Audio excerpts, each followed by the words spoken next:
one step further with Rich Dad's Increase Your Financial IQ, and I have every reason to believe he will be as prescient as we were in 2006.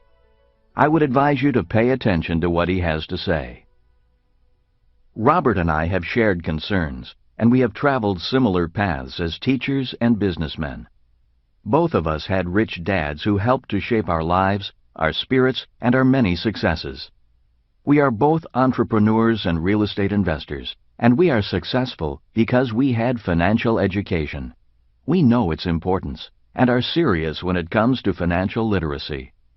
Robert has said, "It's financial education that enables people to process financial information and turn it into knowledge. And most people don't have the financial education they need to take charge of their lives." I couldn't agree more. One thing I noticed immediately about Robert is that he is not complacent. He's very successful already because he loves what he's doing. That's another thing we have in common. That's fortunate for you because he has a lot of very good advice to give. As I said in Why We Want You to Be Rich, what's the point of having great knowledge and keeping it to yourself?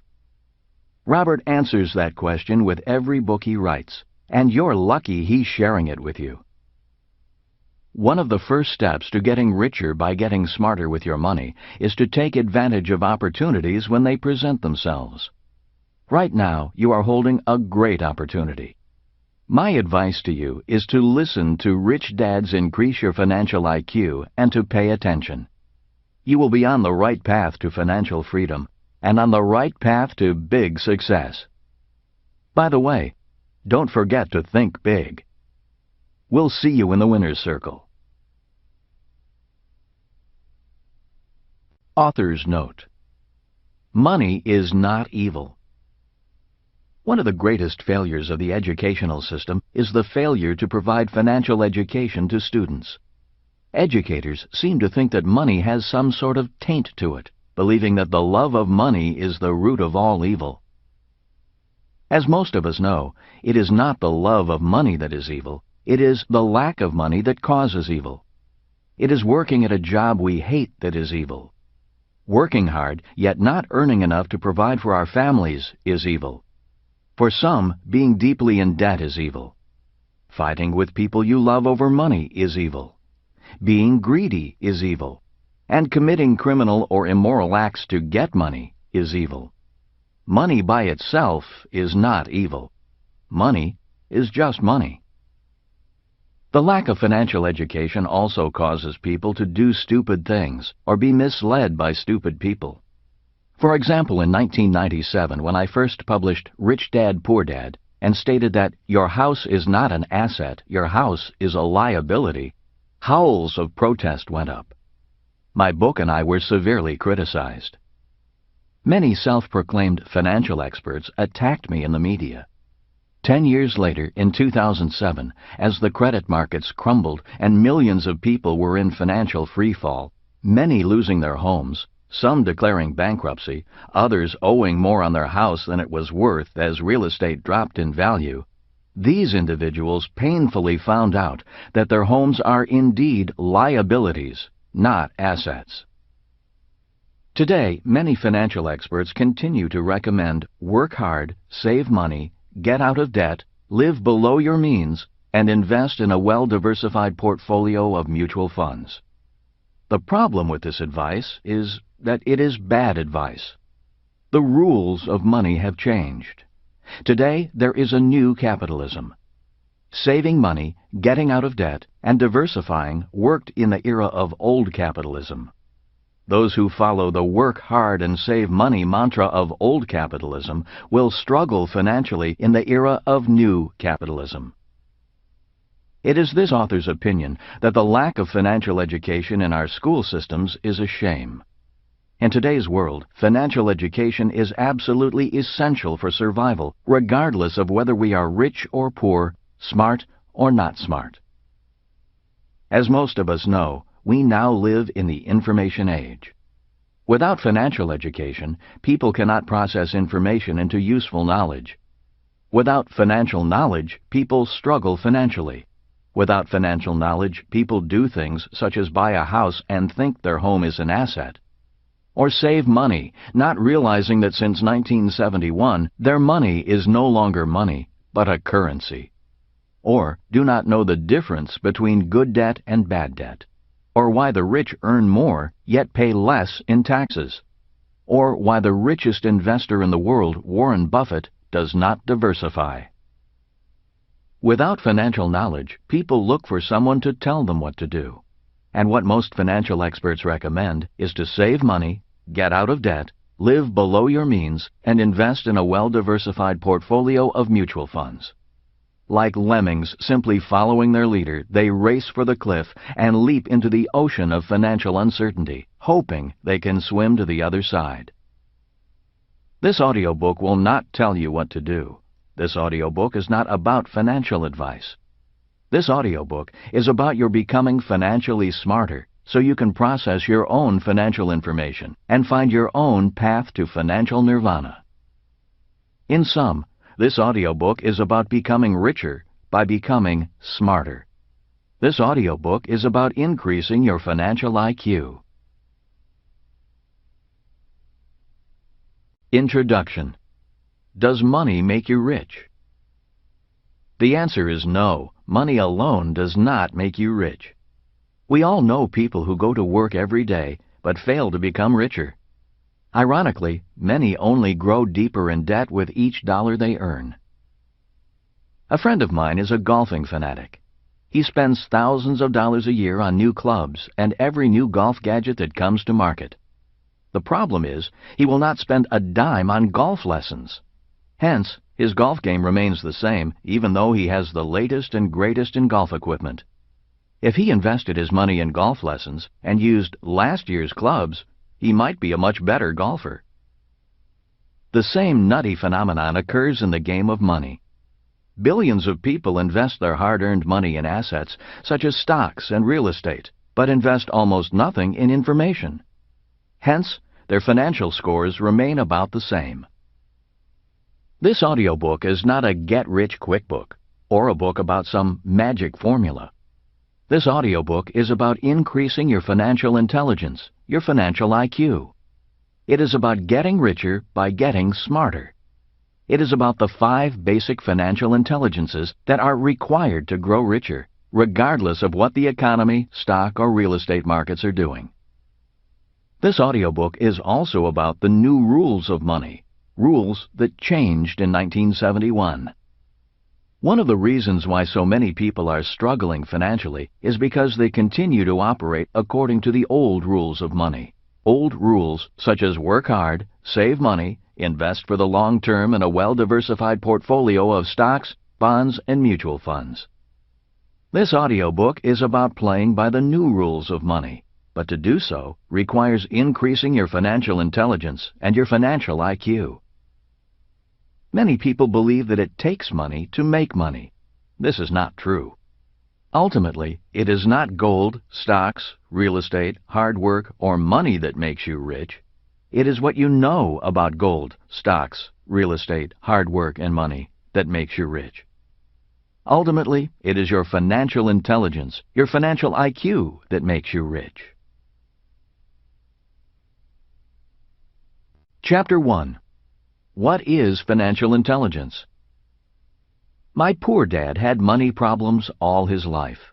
No matter how much money he made, his problem was not enough money. Being from the world of academics, he did his best to push his financial problems aside and dedicate his life to a higher cause than money. He did his best to assert that money did not matter, even when it did. He was a great man, a great husband and father, and a brilliant educator, yet it was this thing called money that often called the shots, silently hounded him, and, sadly toward the end, was the measure he used to evaluate his life. As smart as he was, he never solved his money problems.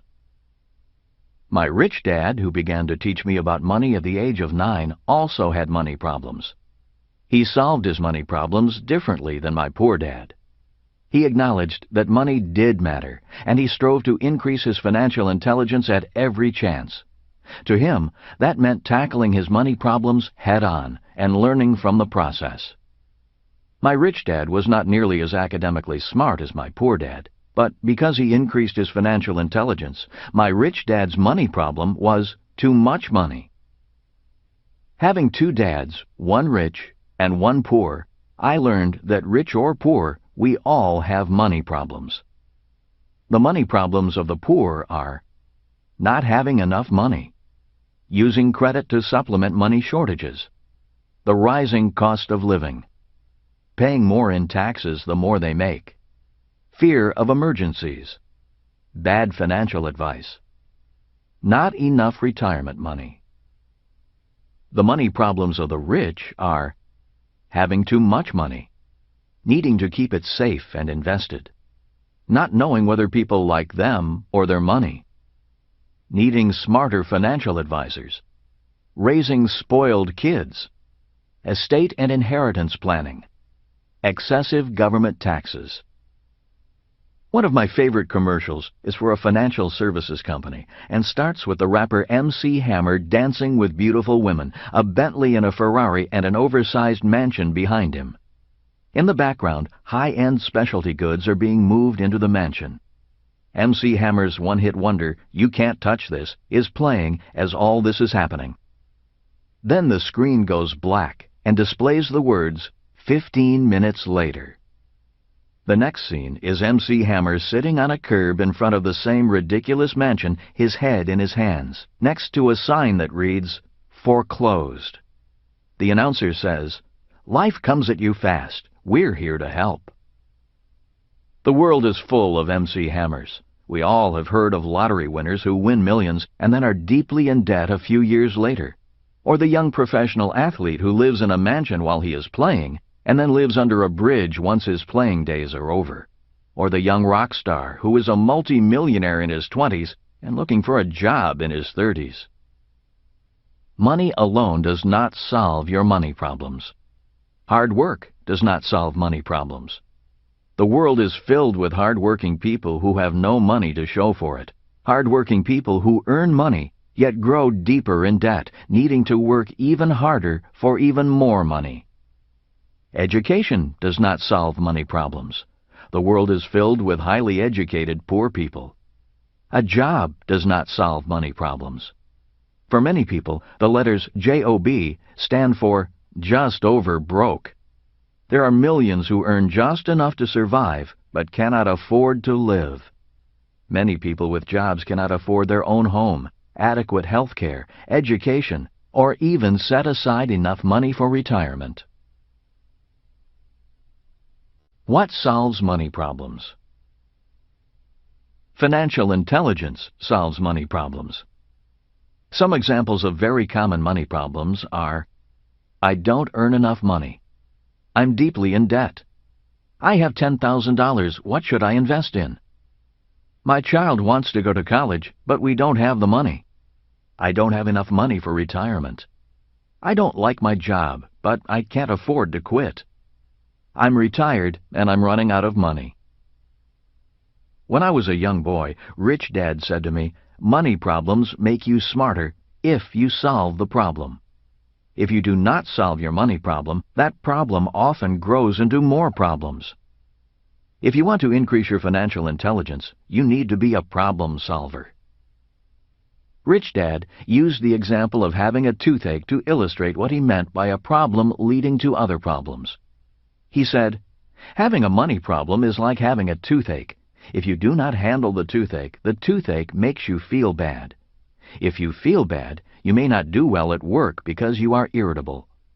Not fixing the toothache can lead to further medical complications because it is easy for germs to breed and spread from your mouth. One day you lose your job because you have been missing work due to your chronic illness. Without a job, you cannot pay your rent.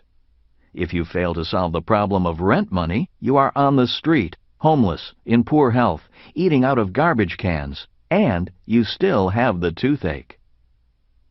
While an extreme example, that story stayed with me. I realized at a young age the importance of solving problems and the domino effect caused from not solving a problem. Many people do not solve their financial problems when they are small and at the toothache stage. For example, when short of money, many people use their credit cards to cover the shortfall. Soon they have credit card bills piling up and creditors hounding them for payment. To solve the problem, they take out a home equity loan to pay off their credit cards. The problem is they keep using the credit cards. Now they have a home equity mortgage to pay off and more credit cards. To solve this credit problem, they get new credit cards to pay off the old credit cards. Soon they cannot pay their mortgage or their credit cards and decide to declare bankruptcy. The trouble with declaring bankruptcy is that the root of the problem is still there, just like the toothache. Rather than address the root of the problem, spending habits in this case, many ignore the problem. If you don't pull a weed up by the root and only cut off the top, it will come back quicker and bigger. The same is true for your financial problems. While these examples may seem extreme, they are not uncommon. The point is that financial problems are a problem, but they are a solution as well. If people solve problems, they get smarter. Their financial IQ goes up. Once smarter, they can now solve bigger problems. If they can solve bigger financial problems, they get richer. The cause of poverty. Poverty is caused by a person's being overwhelmed by problems he or she can't solve. Not all causes of poverty are financial problems.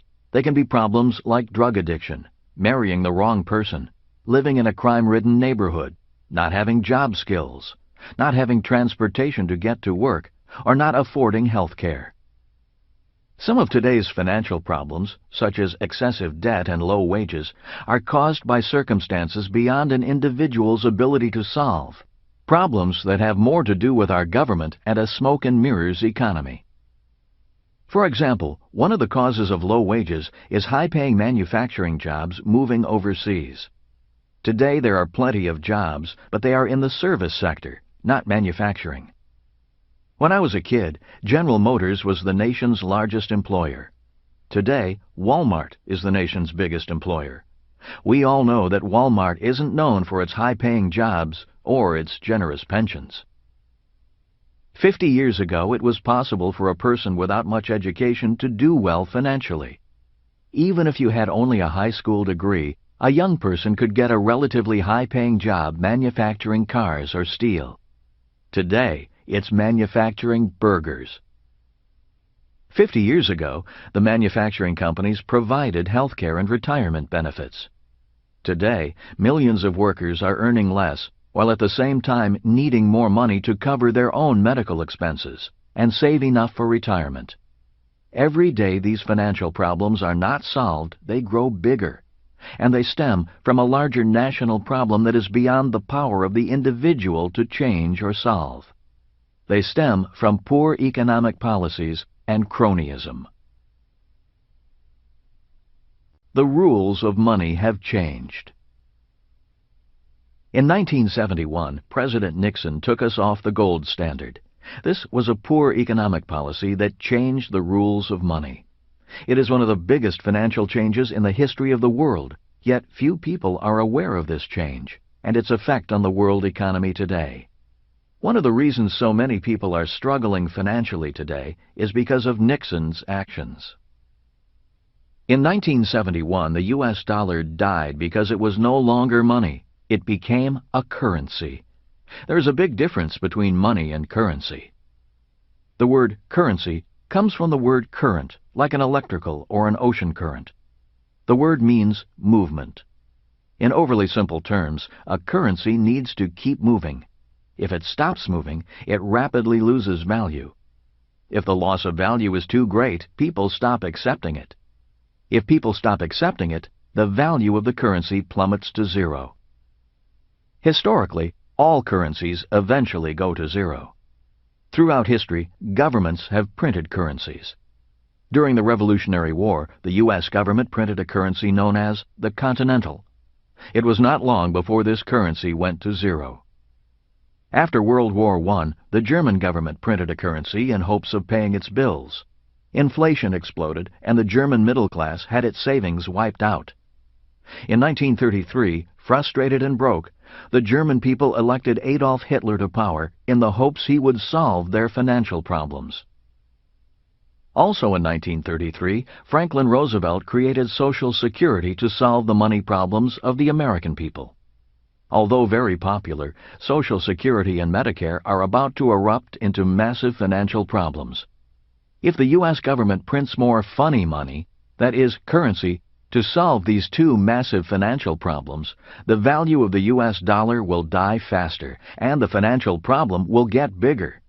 This is not a future problem, it is happening now.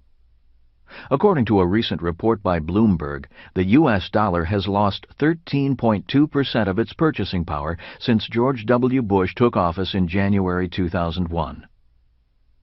When the rules of money changed in 1971, savers became losers and debtors became winners.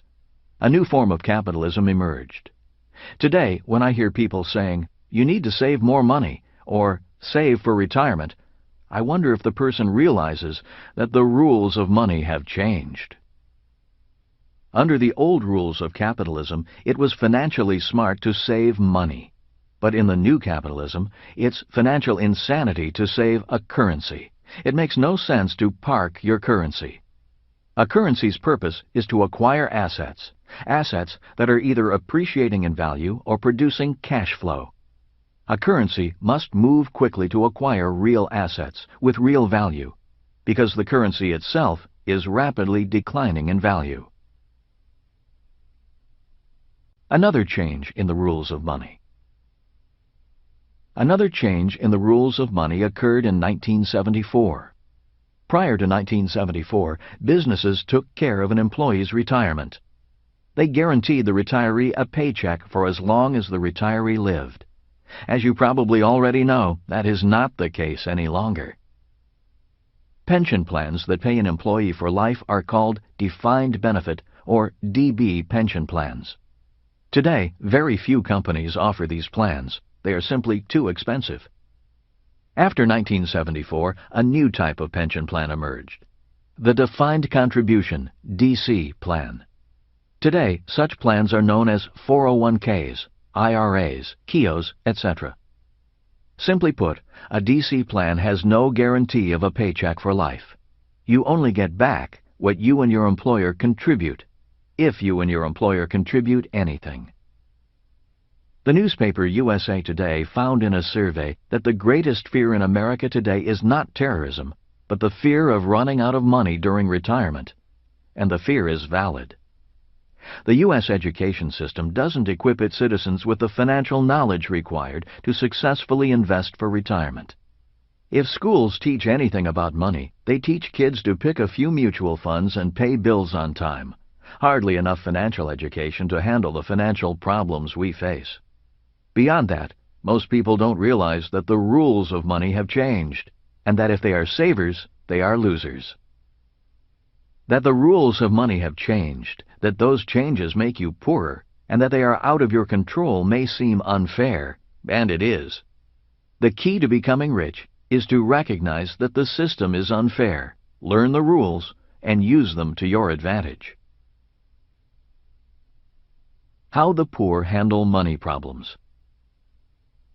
When it came to describing the poor, Rich Dad said, "The poor see money problems only as problems. Many feel they are victims of money. They think that if they had more money, their money problems would be over. Little do they know that their attitude towards money problems is the problem.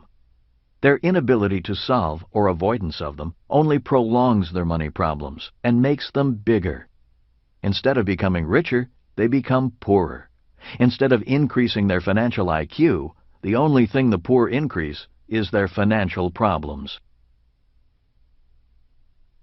How the middle class handle money problems. While the poor are the victims of money, the middle class are prisoners of money. In describing the middle class, Rich Dad said, "The middle class solve their money problems differently. Instead of solving the money problem, they think they can outsmart their money problems. The middle class will spend money to go to school so they can get a secure job. Most are smart enough to earn money and put up a firewall, a buffer zone between them and their money problems.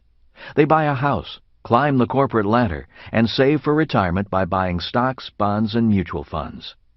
They believe their academic or professional education is enough to insulate them from the cruel, harsh world of money.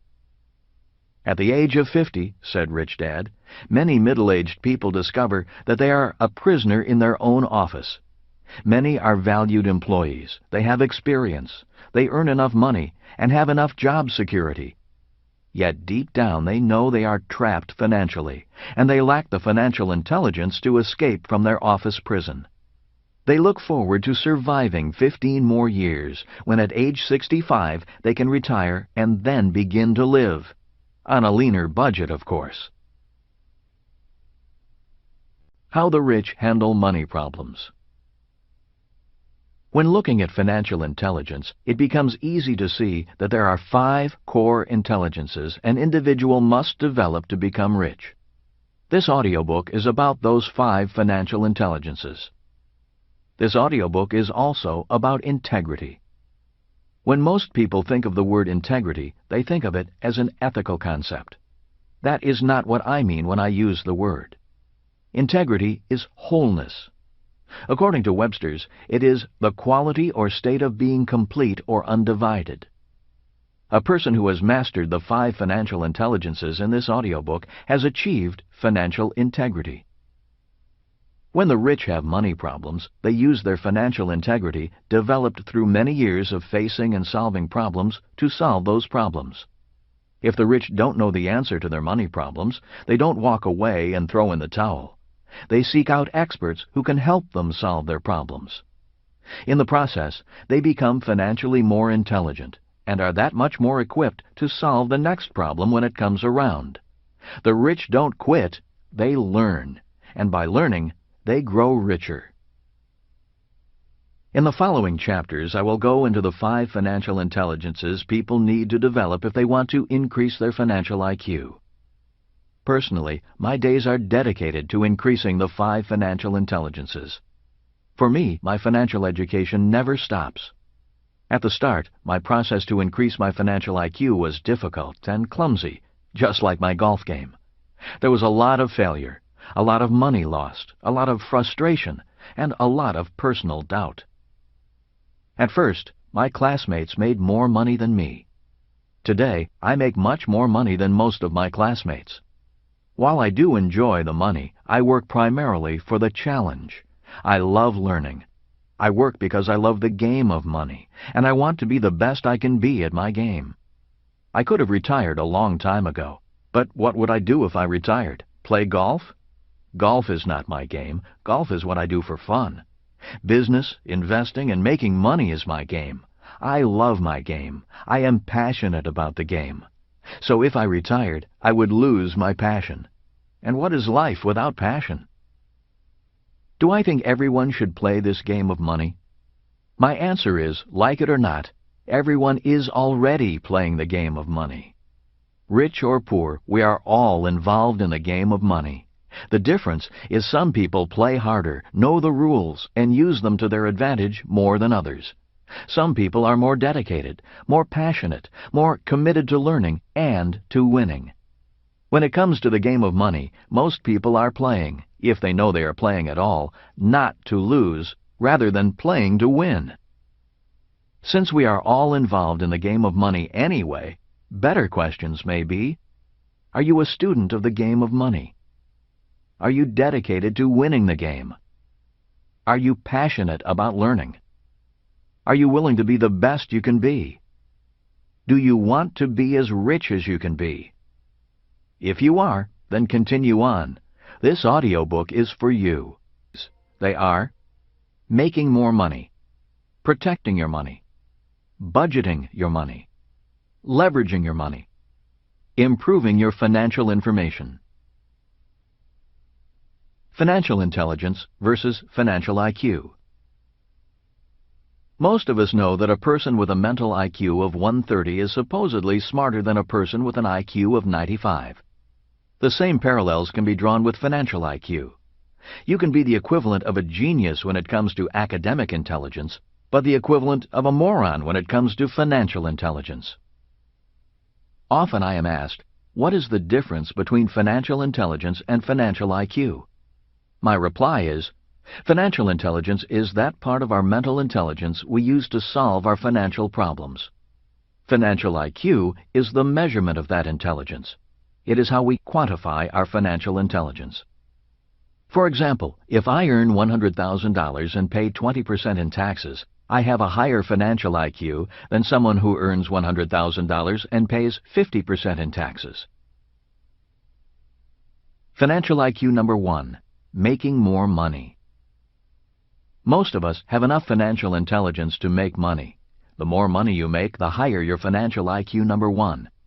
In other words, a person who earns $1 million a year has a measurably higher financial IQ number 1 than a person who earns $30,000 a year.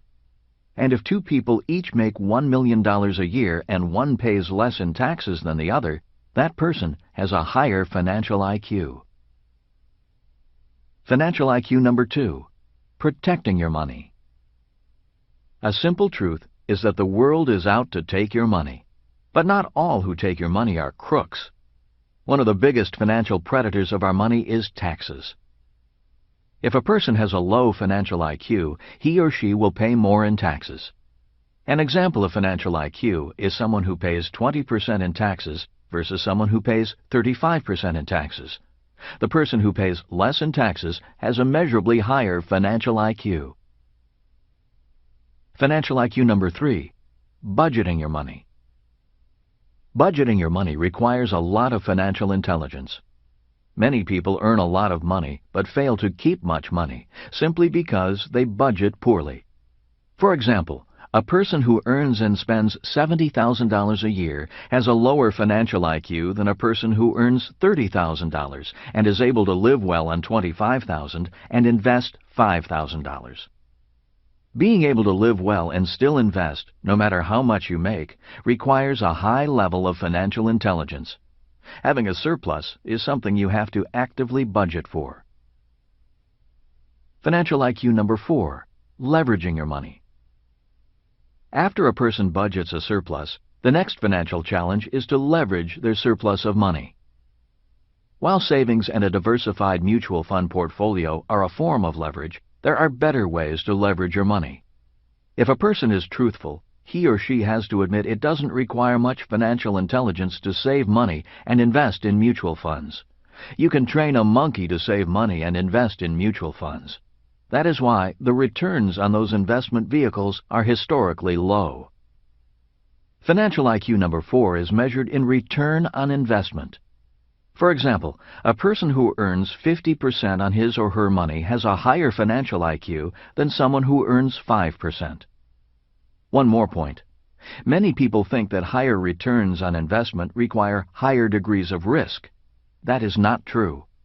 Later in this audiobook, I will explain how I achieve exceptional returns and pay very little, if anything, in taxes, all with very low risk. Financial IQ number 5. Improving your financial information. There is a bit of wisdom that goes, you need to learn to walk before you can run. This is true with financial intelligence. Before people can learn how to earn exceptionally high returns on their money, they need to learn the basics and the fundamentals of financial intelligence. One of the reasons so many people struggle with leveraging their money is because they are taught to turn their money over to financial experts, such as their mutual fund manager.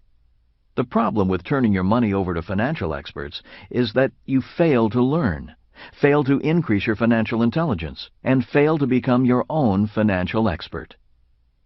It's easy to increase your financial intelligence if you have a strong foundation of financial information.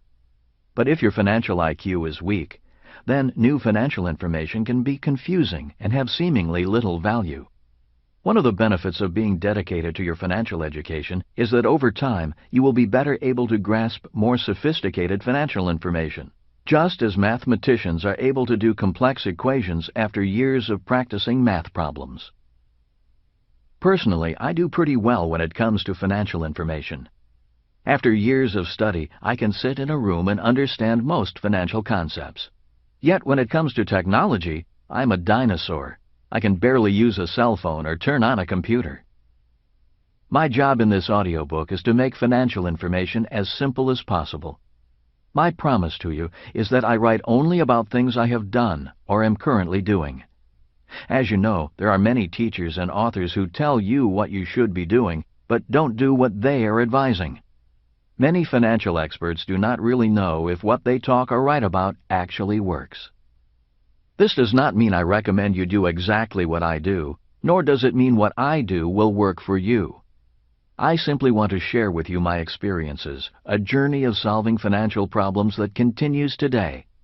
I share with you what I have learned, with the intent that it will assist you in increasing your own financial IQ number 5, improving your financial information. We have other IQs. We are all different. We have different interests and dislikes. We have different strengths and weaknesses. We have different gifts and geniuses. I say this because I do not think financial intelligence is the most important intelligence or the only intelligence. Financial intelligence is simply an intelligence we all need, since we live in a world of money, or to be more exact, currency. As my rich dad said, rich or poor, smart or not smart, we all use money. There are many important types of intelligence, such as medical intelligence. Every time I see my doctor, I am grateful that he dedicated his life to developing his intelligence and his gift. I am also glad I have enough money and insurance to pay for whatever medical challenges I may face. To this, Rich Dad said, "Money is not the most important thing in life, but money does affect everything that is important." When you think about it, money affects our standard of living, health, and education. Studies show that poor people have poorer health, poorer education, and a shorter lifespan. In summary, after 1971, the dollar turned into a currency. In 1974, businesses stopped paying employees a paycheck for life. As a result of these two major changes, financial intelligence became more important than ever. In summary, the 5 financial IQs are: Financial IQ number 1, making more money. Financial IQ number 2, protecting your money. Financial IQ number 3, budgeting your money. Financial IQ number 4, leveraging your money. Financial IQ number 5, improving your financial information. Financial intelligence is the intelligence we use to solve our specific financial problems, and financial IQ measures or quantifies our results. And now, on to financial IQ number 1, making more money. Chapter 3, Financial IQ number 1, making more money. After 4 years at the U.S. Merchant Marine Academy, I graduated in 1969 and got my first job with Standard Oil sailing on their oil tankers. It was a great job with a great company. I only worked for 7 months and then had 5 months off, got to see the world, and the pay was pretty good at approximately $47,000 a year. That's the equivalent of $140,000 today. After only 4 months, I resigned from my high-paying job with Standard Oil and joined the Marine Corps to fight in the Vietnam War. I felt an obligation to serve my country. At the time, many of my friends were doing everything they could to avoid the draft. Many were going on to graduate school. One ran and hid in Canada. For me, going to war and fighting was not the hardest part of my decision. From my naive vantage point, the war actually seemed kind of exciting. I was not concerned about fighting, killing, and possibly being killed. The toughest part of my decision was the pay cut I would have to take. Marine Corps second lieutenants were being paid $2,400 a year. At Standard Oil, I was making that in 2 weeks. 5 years later, with 1 year spent in Vietnam flying helicopters, I was honorably discharged from the Marine Corps. My first and immediate challenge was financial IQ number 1, making more money. I was 27 years old and had 2 great professions to fall back on, one as a ship's officer, the second as a pilot. For a while, I considered returning to Standard Oil and asking for my job back. I liked Standard Oil, and I liked San Francisco. I also liked the pay. I would have started at about $60,000 a year, since Standard Oil counted my time in the Marine Corps towards seniority. My second option was to get a job as a pilot with the airlines. Most of my fellow Marine pilots were being offered great jobs with a pretty good starting pay of about $32,000 a year. Although the pay was not as good as Standard Oil, being an airline pilot appealed to me. On top of that, whatever the airlines would pay me had to be better than the $985 a month the Marine Corps was paying me to be a pilot after 5 years of service. Instead of returning to Standard Oil or flying for the airlines, however, I took a job with the Xerox Corporation in downtown Honolulu. My starting pay was $720 a month. Once again, I took a pay cut. My friends and family thought the war had made me crazy. Now you may ask why I would take a job paying only $720 a month in a very expensive city like Honolulu. The answer is found in the theme of this book, Increasing Financial IQ. I took the job with Xerox not for the pay, but to increase my financial intelligence. I decided that the best way for me to earn money was as an entrepreneur. I knew that if I were to become an entrepreneur, I needed sales skills. There was only one problem. I was terribly shy and dreaded rejection. The 4 years I spent working for Xerox, from 1974 to 1978, were very hard. For the first 2 years I was almost fired a number of times because I couldn't sell, but I had a goal to become the top salesman in the Honolulu branch, and I faced my challenges with determination. After the first 2 years, the sales training and the on-the-street experience began to pay off, and I finally reached my goal of becoming #1 in sales at the Honolulu branch. I had solved the problem of being shy and hating rejection, and had learned to sell. Even better, I was making a lot more money than I would have as a ship's officer or an airline pilot. If I had just settled into a job after the war, I would never have overcome my fear of rejection and my shyness, and I would never have reaped the rewards of facing those challenges and conquering them. I learned a valuable lesson from my experience at Xerox. Solving the problem was the path to wealth. Once I reached my goal and became #1 in sales, I resigned to take on my next challenge, building a business. In my previous book, Before You Quit Your Job, I wrote about the process of building my first major business, a business that brought to market the first nylon and Velcro surfer wallets. In that book, I wrote about the 8 components that make up any business, and about how not having all 8 of those business components is the reason why so many businesses fail and remain unprofitable. I believe it's a very important book for anyone who wants to be an entrepreneur and start their own business.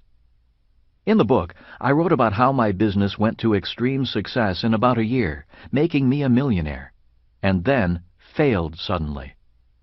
I described the feelings of depression and loss, and a strong desire to run away and hide after the business collapsed. I was deeply in debt and facing the biggest financial problem of my life up to that point. Rich Dad, however, encouraged me to face my problems and rebuild the business instead of running and declaring bankruptcy. He reminded me that solving this messy problem would increase my financial intelligence. It was some of the best advice I've ever received. Rebuilding the wreckage of my business was my business school. The first thing I had to do was put together the 8 parts of my business. The second thing I had to do was redefine my business by finding a competitive niche. You see, by 1981, the year I was rebuilding the business, the market was inundated by other wallet makers. Prices for wallets dropped from $10 at retail, the price I had established, to $1 a wallet on the streets of Waikiki and the world. Nylon wallets had become a commodity, and as you know, the market for commodities goes to the lowest-priced producer. In order to compete as a commodity, I needed a market niche. I needed to become a brand. That opportunity came in the form of rock and roll. As described in Before You Quit Your Job, I stumbled into the rock and roll business and saved my business by licensing the rights to use rock band names on my wallets. Soon, I was producing wallets for Van Halen, Judas Priest, Duran Duran, Iron Maiden, and others. Because I was a legally licensed product, I got my retail price back up to $10 a wallet. Although I now had to pay a royalty to the bands, being a legally licensed rock and roll product opened doors to retailers across America and throughout the world. My business boomed, and money came pouring back in. As I've said, the way to increase one's financial intelligence is by solving the problem in front of you. By 1981, I had solved the problem of rebuilding my business. Then, the next problem appeared: beating my low-priced competitors and the imitators who took my product and were making money while I was losing money. This problem came in the form of pirates. The very people who copied my first product, the original nylon wallet, were now copying my competitive niche. They started producing the same licensed products I was producing, selling at lower prices, only not paying a royalty to the bands. After a few months of fighting the pirates, I realized the only people getting rich were my attorneys. There is a saying that goes, "If you can't beat them, join them." Tired of hemorrhaging money in a losing battle, I fired my attorneys and flew to Korea, Taiwan, and Indonesia to join forces with the pirates.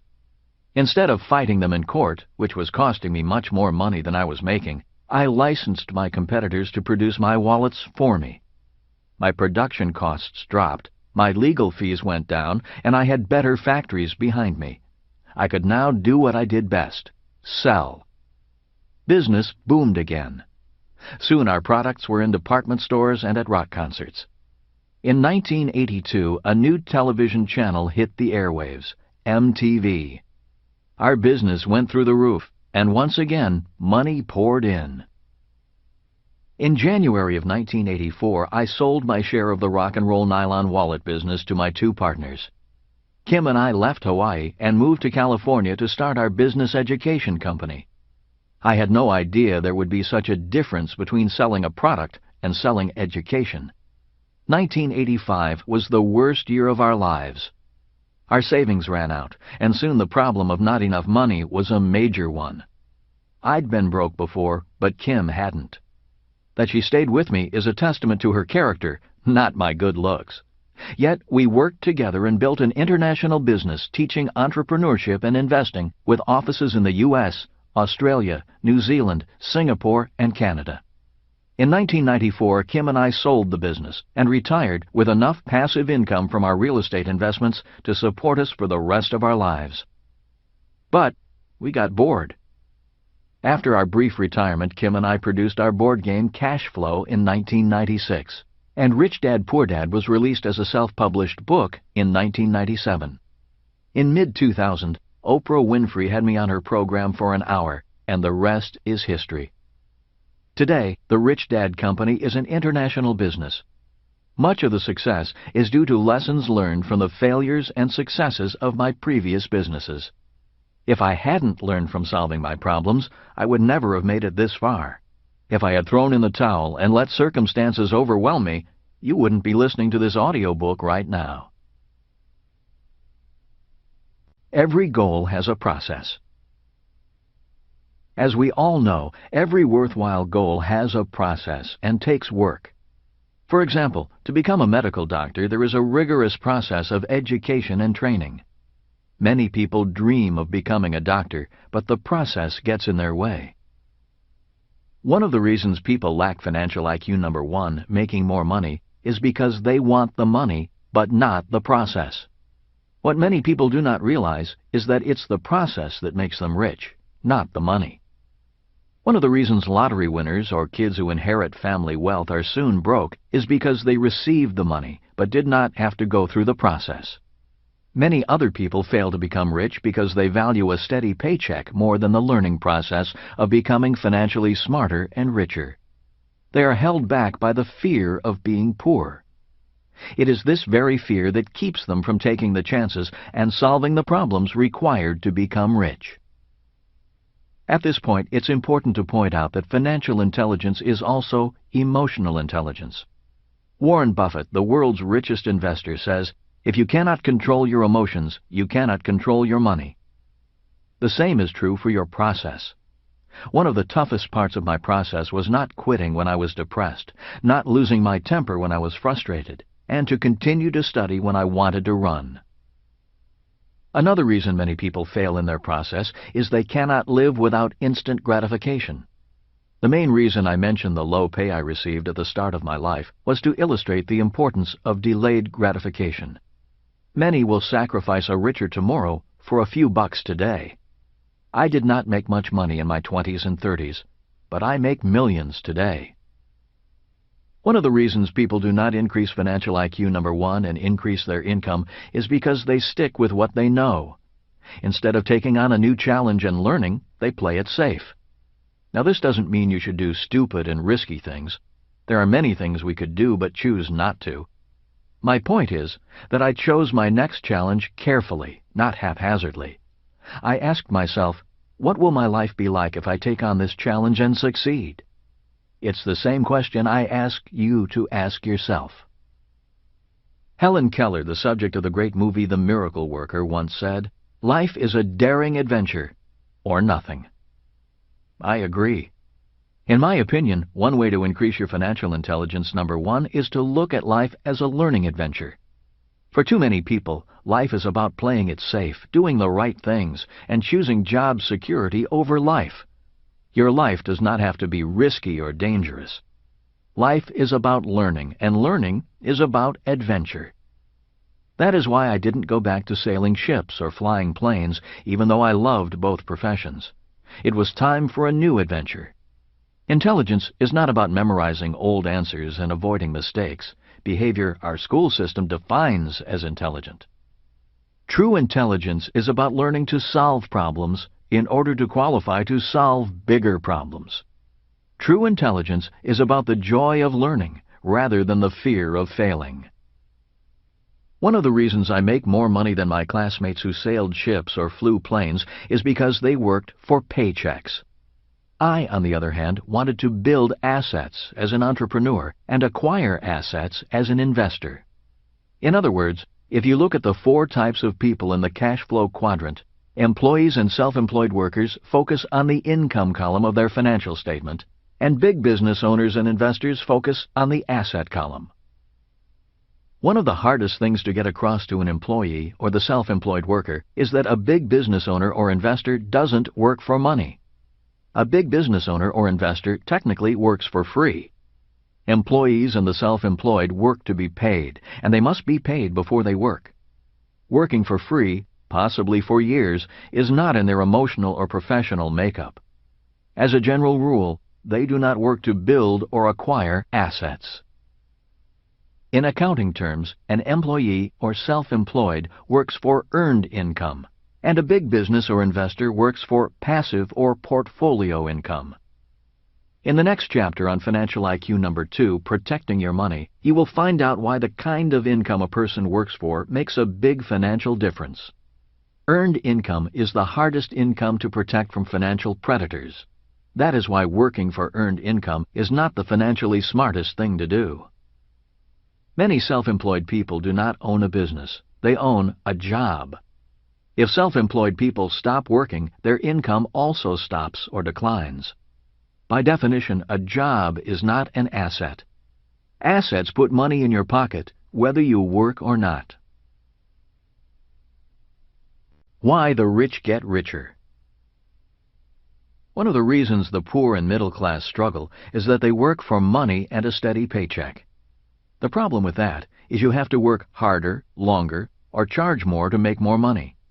The problem with physically working harder and longer is that we all have a finite amount of time and energy. One of the reasons why the rich get richer is that every year they work to build or acquire more assets. Adding more assets does not require working harder or longer.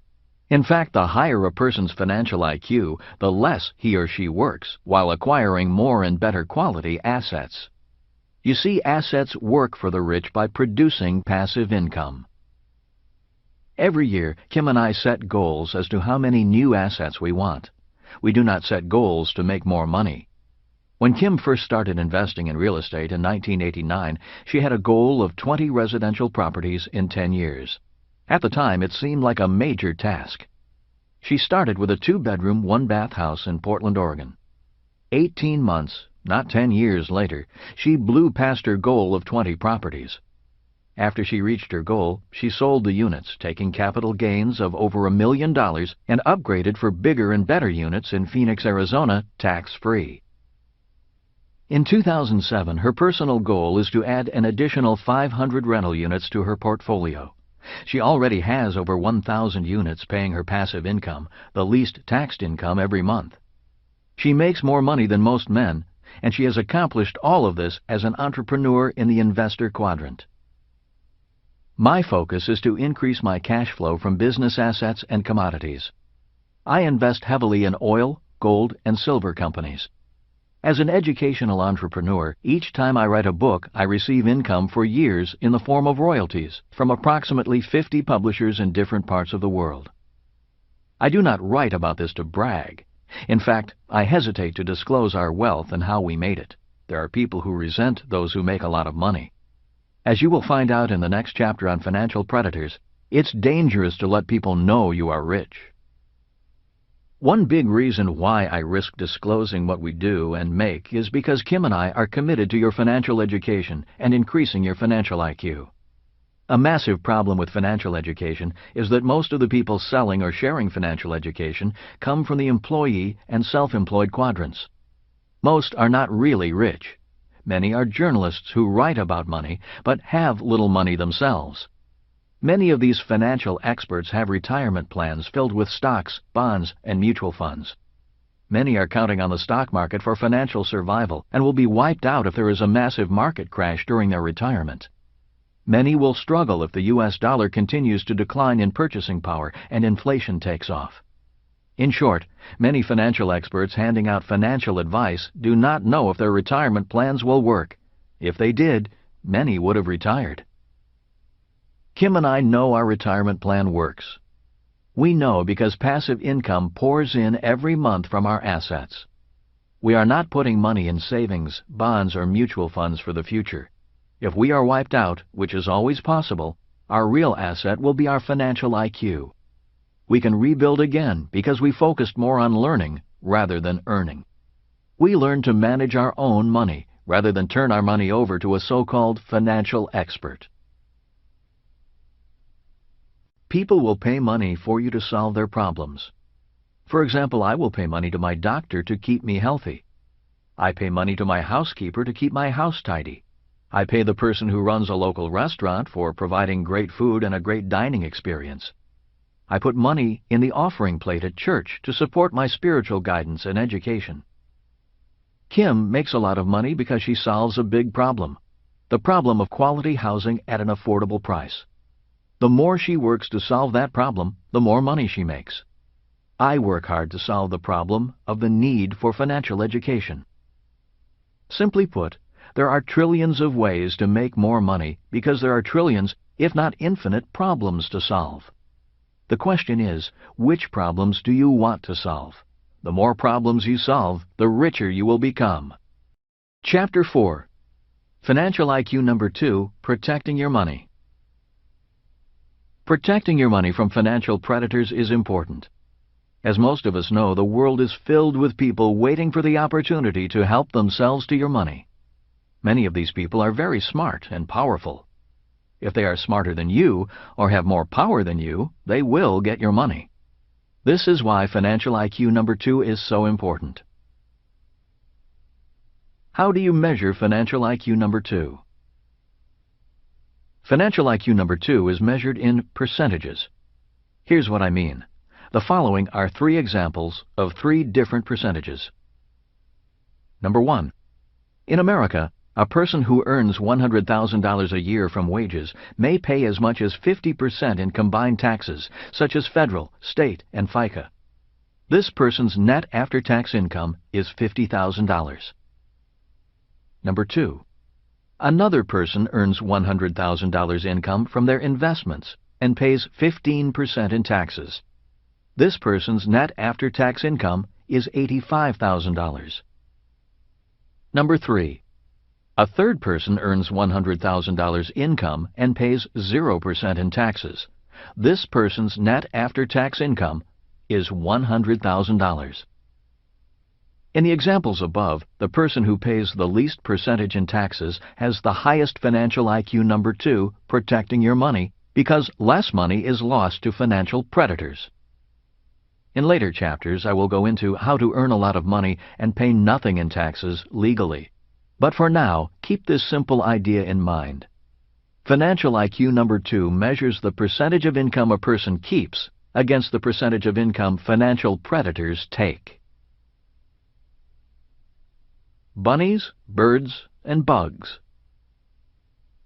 Rich Dad's lessons to his son and me on the importance of protecting money from financial predators started at a very early age, before we had any money. Because we were young, Rich Dad used a very simple example of farmers to make his point. He said a farmer needs to protect his crops from bunnies, birds, and bugs. Bunnies, birds, and bugs are thieves to a farmer. Continuing on with his bee theme, Rich Dad's list of real-world financial predators included bureaucrats, bankers, brokers, businesses, barristers, brides, beaux, and brothers-in-law. The first B, bureaucrats.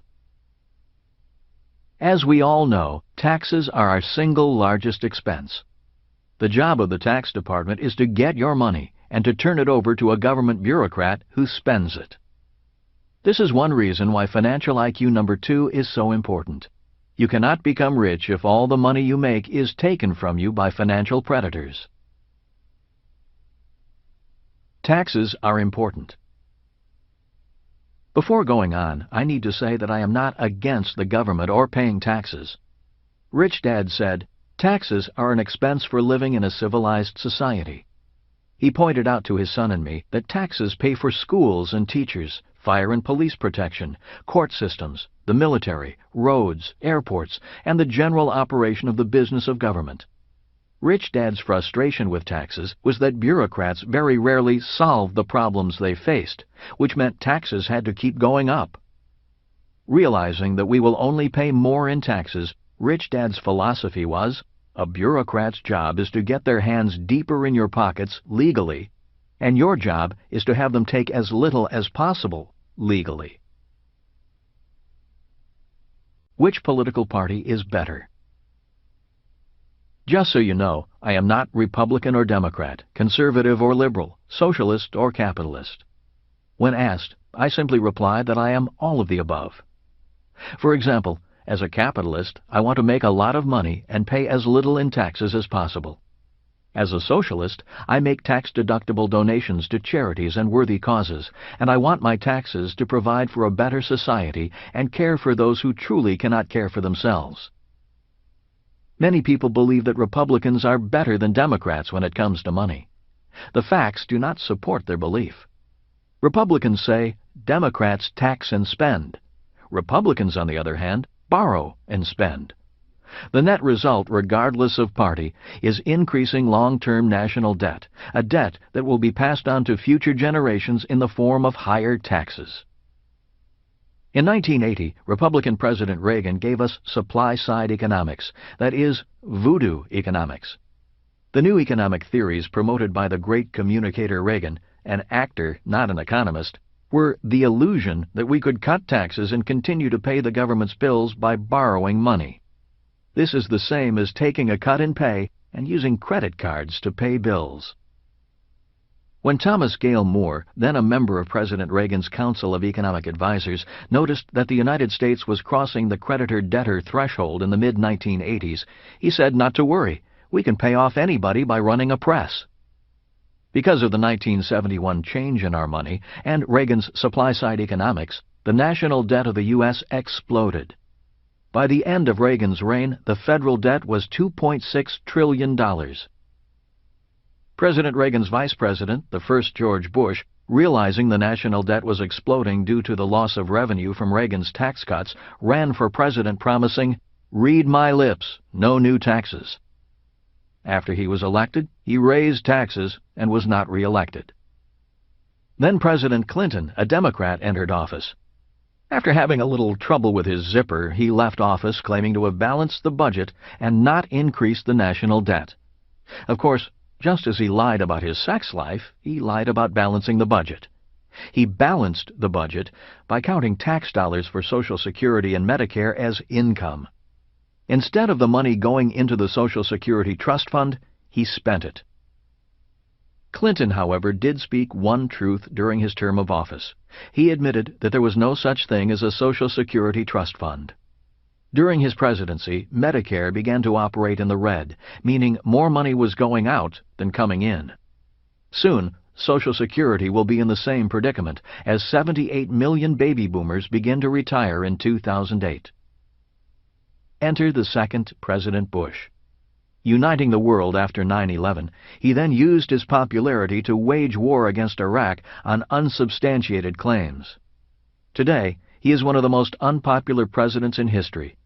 Not only was the war a disaster, but in order to prevent a disaster in the economy, the Federal Reserve Bank cut interest rates and flooded the world with funny money under his watch. After just 5 years in office, President Bush has borrowed more money than all U.S. presidents in history combined. The current subprime crisis is the fruit of his economic policies. All of this is to say, it doesn't matter which party is elected into office. If it's Democrats, they will probably tax and spend. If it's Republicans, they will probably borrow and spend. The net result is the same: greater debt, bigger financial problems, and higher taxes. All funded by taking as much of your money as possible. The second B, bankers. Banks were created to protect your money from bandits. But what if you found out your banker was a bandit? What if you found out that the very people you entrusted with your money were siphoning off more money than you knew about, and doing it legally? While he was New York Attorney General, New York Governor Eliot Spitzer investigated a number of investment banking firms and large mutual fund companies, finding them guilty of several illegal practices. The very people the public entrusted with its money were skimming a little more money than they should have been. The guilty companies were fined a trifling amount compared to the dollar amounts they took. While the paltry size of the fines is disturbing, what is even more disturbing is that these bankers are still in business today. The problem is that Eliot Spitzer's investigation was limited to investment banking firms in New York City. The problem of bankers taking money from innocent customers is a worldwide one. As more businesses stop caring for workers for life, more workers are forced to save for their own retirement. Workers do not have the money to hire professional financial services like businesses do. This is causing the pool of financially naive money to grow like a hot air balloon, making bankers and people who sell financial services to workers grow richer and richer. Today, workers' retirement funds are fueling a global economic boom. Retirement funds are an ocean of money, unprecedented in world history, guarded by bankers, not you. The third B, brokers. Broker is another word for salesperson. In the world of money, there are brokers for stocks, bonds, real estate, mortgages, insurance, businesses, etc.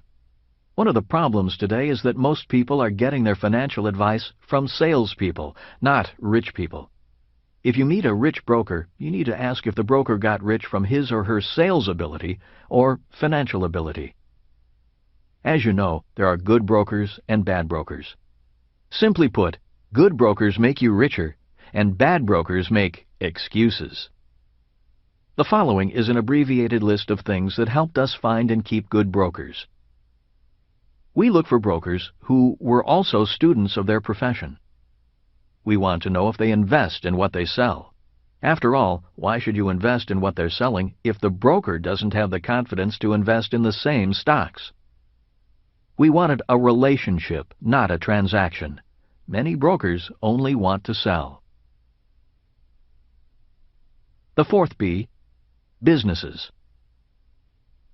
All businesses have something to sell. If they do not sell, they are out of business. I often ask, is this business's product or service making me richer or poorer? One of the reasons so many struggle financially is they buy products that make them poorer, and then make themselves even poorer by paying for that product for years with high-interest credit cards. If you want to be rich, become a customer of businesses that are dedicated to making you richer. For example, I am a long-term customer of a number of investment newsletters and financial magazines.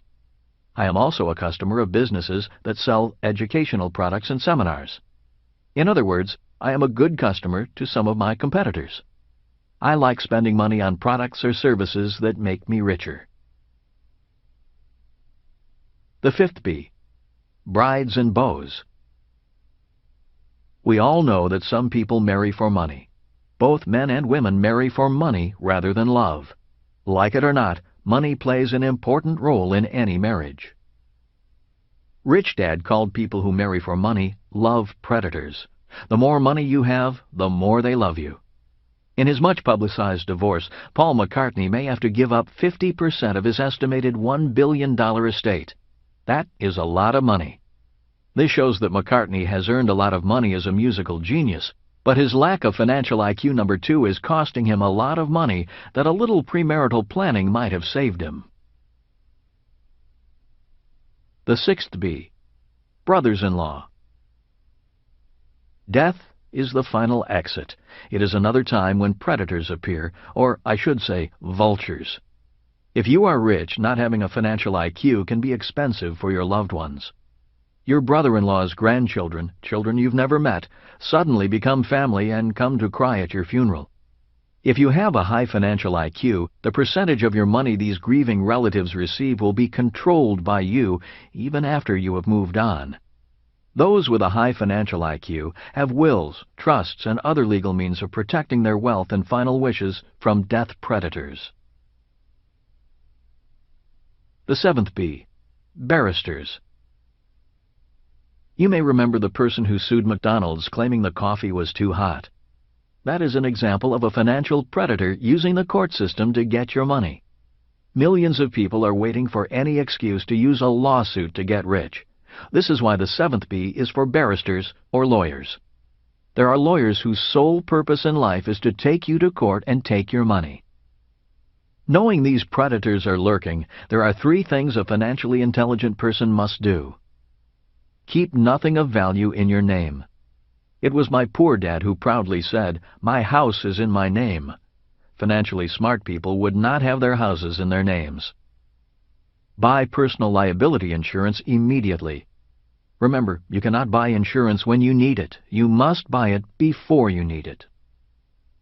Hold assets of value in legal entities. In the U.S., the good legal entities are C corporations, S corporations, limited liability corporations, LLCs, and limited liability partnerships, LLPs. There are also bad legal entities. These are sole proprietorships and general partnerships. The rules have changed.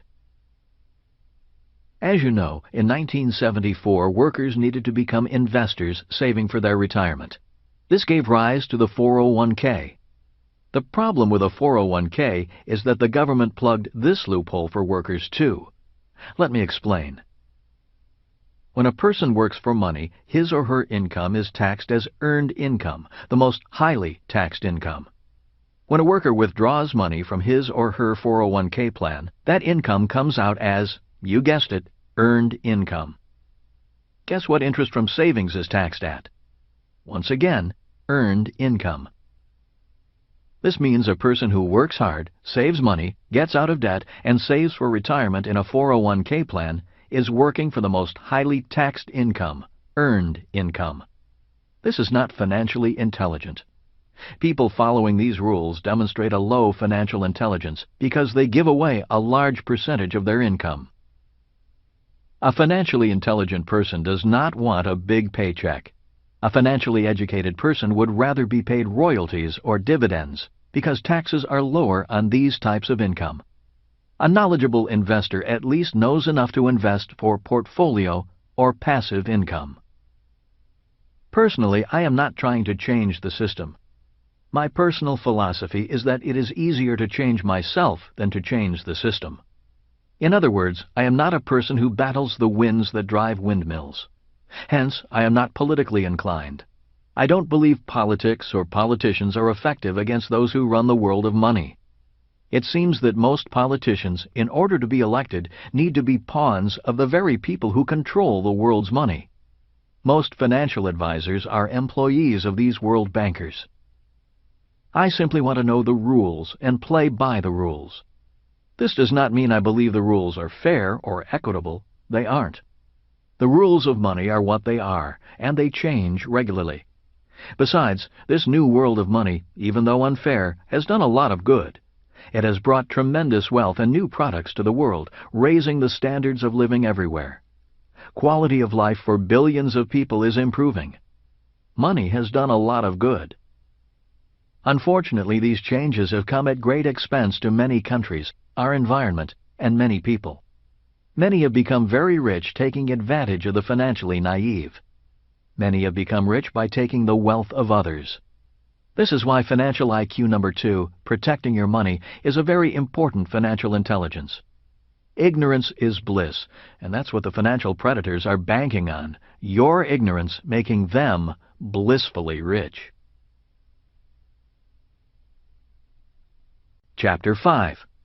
Financial IQ number 3. Budgeting your money. My poor dad often advised, live below your means. My rich dad said, if you're going to be rich, you need to expand your means. In this chapter, you will find out why living below your means is not a financially intelligent way to become rich. You will learn about budgeting, and that there are two kinds of budgets. One is a budget deficit, and the other is a budget surplus. The reason financial IQ number 3 is so important is because learning how to budget for a surplus is the key to becoming rich and staying rich. A budget is a plan. One of the definitions of the word budget is a plan for the coordination of resources and expenditures. Rich Dad said a budget is a plan. He went on to say most people use their budget as a plan to become poor or middle class rather than a plan to become rich. Most people operate their lives on a budget deficit rather than a budget surplus. If you want to be rich, choose a budget surplus and create one by increasing income, not reducing expenses. A budget deficit. I have a friend in Atlanta who makes a lot of money. He has to make a lot of money. If he stops making a lot of money, his money problems will eat him alive. He has chosen to create a budget deficit. Every time Dan makes more money, he either buys a bigger house, a newer car, or takes an expensive vacation with the kids. He has another bad habit. Every 10 years or so, he marries a younger woman and has a new child. Dan grows older, but his wives are always about the same age, 25. Dan is an expert at taking a lot of money and making his money problems worse through deficits. A budget surplus. The second financial choice is to plan for a budget surplus. After making money, financial IQ number 1, and protecting your money, financial IQ number 2, learning how to budget for a surplus is essential for achieving financial integrity. The following are a number of lessons I have learned from my rich dad and other wealthy people about budgeting for a budget surplus. Budget tip number 1. A budget surplus is an expense. This is one of the best financial lessons my rich dad passed on to his son and me. Pointing to the financial statement, he said, "You have to make a surplus an expense." In Rich Dad, Poor Dad, I wrote about the importance of paying yourself first. Most people know they should save, tithe, and invest. The problem is, after paying their expenses, most people don't have any money left to do so. In other words, most of the middle class's financial priorities are: priority number 1, get a high-paying job. Priority number 2, make the mortgage and car payments. Priority number 3, pay bills on time. Priority number 4, save, tithe, and invest. In other words, paying themselves first is their last priority. In order to create a budget surplus, a surplus must be a priority. The best way to make a surplus a priority is to reprioritize your spending habits. Make saving, tithing, and investing at least priority number 2, and list them as an expense on your financial statement. I know most of you can agree with the logic of what I am saying and agree that people need to make saving, tithing, and investing a higher priority. I also know this is easier said than done. So let me tell you how Kim and I handled this problem. Soon after we were married, we had the same financial problems many newlyweds have. We had more expenses than income. To solve this problem, we hired Betty the bookkeeper. Betty was instructed to take 30% of all income off the top as an expense and put that money in the asset column. Using simple numbers as an example, if we had $1,000 in income and $1,500 in expenses, Betty was to take 30% of the $1,000 and put that money in the asset column. With the remaining $700, she was to pay the $1,500 in expenses. Betty nearly died. She thought we were nuts. She said, "You can't do that. You have bills to pay." She almost quit. You see, Betty was a great bookkeeper, but she budgeted like a poor person. She paid everyone else first and herself last. Since there was rarely anything left over, she paid herself nothing. Her creditors, the government, and bankers were all more important than Betty. Betty argued and fought. All of her training told her to pay everyone else first. The thought of not paying her bills or taxes made her weak in the knees. I finally got her to understand she was doing us a favor. She was helping us out. I explained to her that she was helping us solve a very big problem, the problem of not having enough money.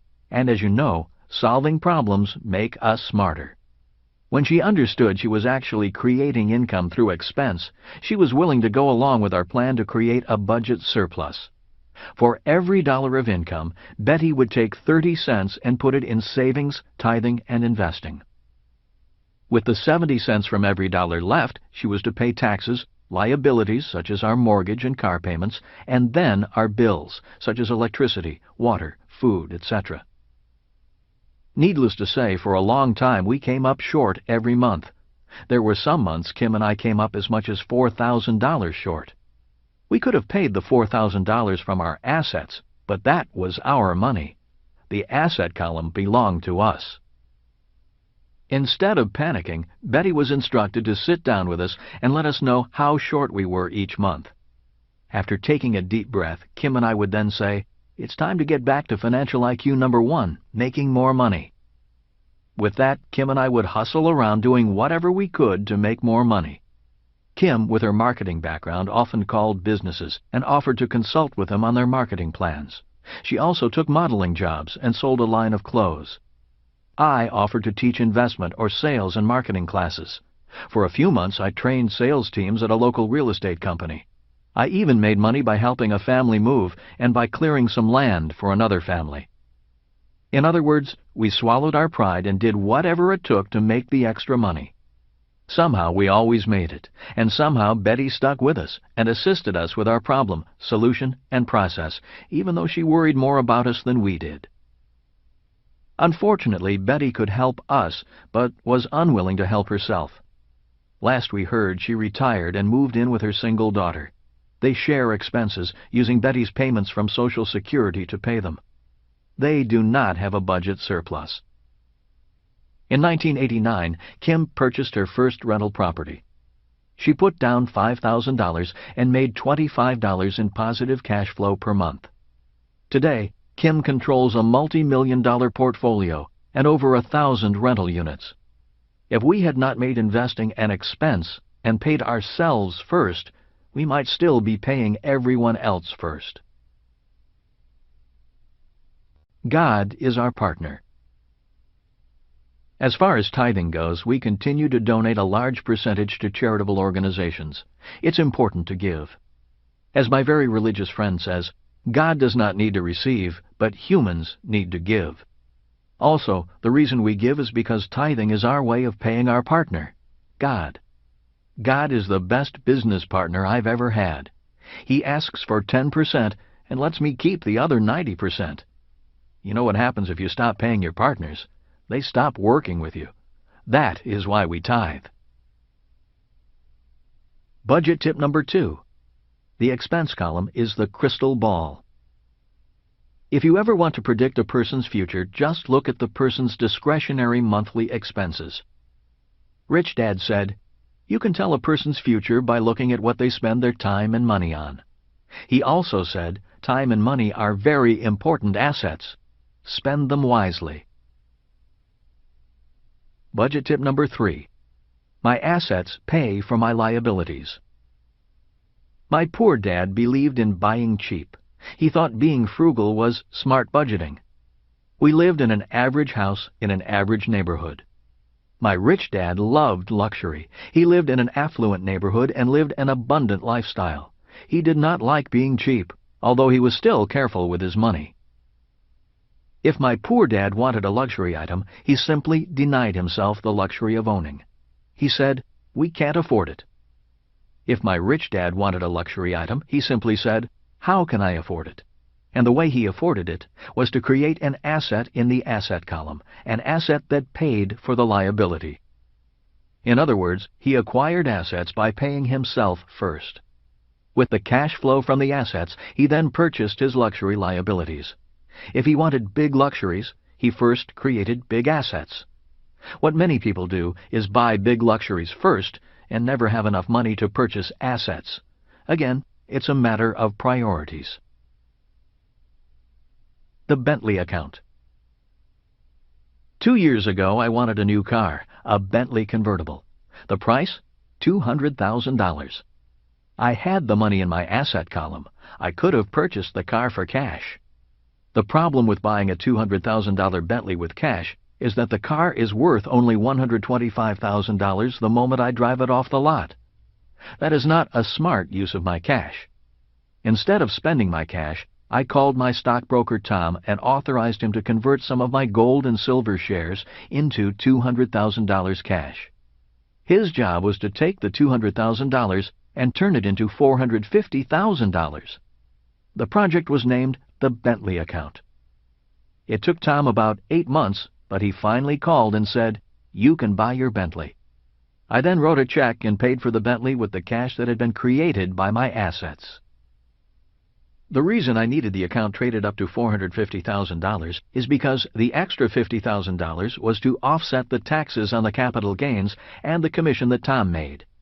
At the end of the day, I had my Bentley, and I still had the original $200,000. If I had just paid cash for the Bentley without trading the account, I would have lost my $200,000 in cash assets, and I would have lost an additional $75,000 due to the instant depreciation when I drove the car off the lot. In the chapter on Financial IQ number 2, Protecting Your Money, I wrote about how good brokers can make you rich and bad brokers make excuses. The Bentley account is an example of a good broker making me rich and happy, allowing me to afford the luxuries of life. So keep looking for a good broker if you don't already have one. At this point, it might be beneficial to remind you what an asset and a liability are. In my book, Rich Dad, Poor Dad, I define them simply as this. An asset is something that puts money in your pocket. A liability is something that takes money out of your pocket. There's nothing wrong with enjoying liabilities as long as you continue to pay yourself first and purchase them through the income generated by your assets. In the previous example, I used my assets to purchase my liability, and at the end of the day, I still had my asset and my Bentley. Budget tip number 4, spend to get rich. When the going gets tough, most people cut back rather than spend. This is one reason why so many people fail to acquire and maintain wealth. For example, in the world of business, when a company's sales begin to drop, one of the first things the accountants do is cut back on spending. And one of the first things they cut back on is spending on advertising and promotion. With less advertising and promotion, sales drop, and the problem gets worse. One sign of high financial intelligence is knowing when to spend and when to cut back. When Kim and I realized we were in trouble, instead of allowing our bookkeeper Betty to cut back and pay bills first, we went into full-scale sales, marketing, and promotion. We spent time, money, and energy increasing our income. The lesson my rich dad taught me about financial intelligence is really about being resourceful. He taught his son and me to be resourceful and turn problems into opportunities. He said, "When I was a kid, I was poor. I am rich today because I saw being poor as an opportunity, a very important resource God gave me to use to become rich. Financial IQ number 3, budgeting your money, like financial IQ number 2, protecting your money, is measured in percentages. The percentage of income that reaches your assets around the world began injecting billions in cash into the economy to make sure the panic did not spread. The market was still nervous the next day. As I was getting ready for the day, a newscaster on a morning television program was interviewing 3 financial planners and getting their opinions. Their unanimous advice was, "Don't panic, stay the course."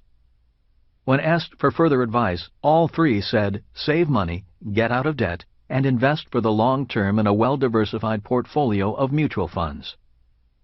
As I finished shaving, I wondered if these financial experts had all gone to the same school for parrots. Finally, one advisor took a moment to say something different. She began by condemning the real estate market for causing the mess in the stock market, blaming greedy investors, unscrupulous real estate agents, and predatory mortgage lenders for causing the subprime mortgage mess, which led to the crash in the stock market. This advisor said, "I told my clients that real estate was risky, and my advice has not changed. Real estate is a risky investment, and investors should invest for the long term in blue-chip stocks and mutual funds." As the financial planner on television was ending her attack on real estate, my wife Kim walked into the room and said, "Remember, we have a closing today on the 300-unit apartment house." Nodding my head, I said, "I'll be there." As I finished dressing, I thought, it's funny the financial advisor's saying that investing in real estate is risky. The real estate markets are crashing at the same time Kim and I are buying a $17 million apartment house in Tulsa, Oklahoma, and we are excited about it. Are we on the same planet? So what is the difference between the financial planner who was negative on real estate and why was I excited about buying more property? The answers to that question are found in this chapter through 2 financial concepts, control and leverage. The new capitalism puts millions of workers' money into investments that allow them very little control or leverage. Because I have control over my investments, I am not as affected by market crashes. Because I have control, I am confident about using a lot more leverage. So what is leverage? In very simple terms, the definition of leverage is doing more with less. A person who puts money in the bank, for example, has no leverage. It's the person's money. $1 in savings has a leverage factor of 1 to 1. The saver puts up all the money. For my investment in the 300-unit apartment house, my banker put up 80% of the $17 million real estate investment. By using my banker's money, my leverage is 1 to 4. For every $1 I invest in the deal, the bank lends me $4. So why did the financial planner on TV say that real estate was such a risky investment? Once again, the answer is control. If an investor lacks the financial intelligence to control the investment, the use of leverage is very risky. Since most financial planners put people into investments where they have no control, they should not use leverage. Using leverage to invest in something you do not control would be like buying a car without a steering wheel and then stomping on the gas pedal. Most of the people being hurt by the real estate meltdown are people who were counting on the real estate market to keep going up and increasing their home's value. Many people borrowed money against their inflated home value. Now their home may be worth less than what they owe. They have no control over the investment and are at the mercy of the market. The value of my $17 million apartment house is not based upon the price of the building. While price is important, I'm not counting on the price of the building going up due to some magical, unseen market condition. That is why the booms and busts of the markets do not concern me that much. The value of my apartment house is based upon the rent my tenants pay. In other words, the true value of the property is the value my tenants think the property is worth. If a renter thinks the apartment is a good value at $500 a month, that is the property's value. If I can increase the perceived value of my property to my tenants, I, not the market, have increased the value of the property. If I increase rents without an increase in perceived value, the tenant moves to the community down the street. The value of rental real estate, in this case my apartment houses, is dependent on jobs, salaries, demographics, local industry, and supply and demand of affordable housing. In a housing crash, the demand for rental units often goes up, which means demand and rents go up. If rents go up, the value of my rental real estate may go up, even if the value of residential real estate is coming down. There are 3 specific reasons why I'm not concerned about market crashes when it comes to the purchase of my 300-unit apartment house. One reason is because Tulsa, Oklahoma is an oil boomtown. High-paying jobs are plentiful. The oil industry needs workers, and transient workers need rental housing. The second reason is because a local college near the apartment house is doubling its number of students, but not the number of on-campus housing units, which increases demand for rental apartments. As many of you know, there is another baby boom, commonly referred to as the Echo Boomers, a generation just now entering college, which is 73 million strong. A majority of them will be renters. The third reason is because the fixed interest rate on the existing loan is very low. Low interest payments, lower expenses, and increasing income will increase property value, not market fluctuations. This means the 300-unit apartment house offers me both control and leverage. My job as an investor on this apartment house is to increase my leverage from 1 to 4 to possibly 1 to 10. That is, doubling the value of the property through operations, not the market. I can do this as long as I have control. Leverage is not risky. Many financial advisors will tell you that higher returns mean higher risk. In other words, leverage is risky. That is absolutely false. Leverage is only risky when people invest in assets that they have no control over. If a person has control, leverage can be applied with very little risk. The reason most financial advisors say that higher returns means higher risk is simply because they sell only investments that allow very little control.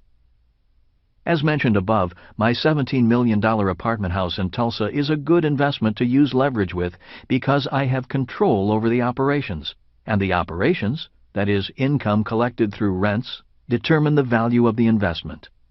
A house is not a good investment, and leverage is risky with a house because you do not control the value of the house. The value of a house is based on the market and the purchasing power of the currency it was purchased with. These things are out of your control. What is control? The major flaw in paper assets, such as savings, stocks, bonds, mutual funds, and index funds, is the lack of control.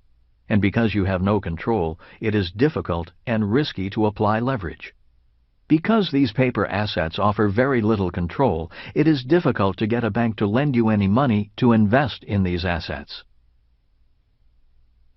Financial intelligence is the key to control.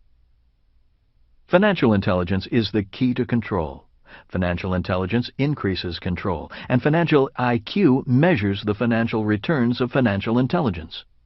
Take the 300-unit Tulsa apartment house as an example.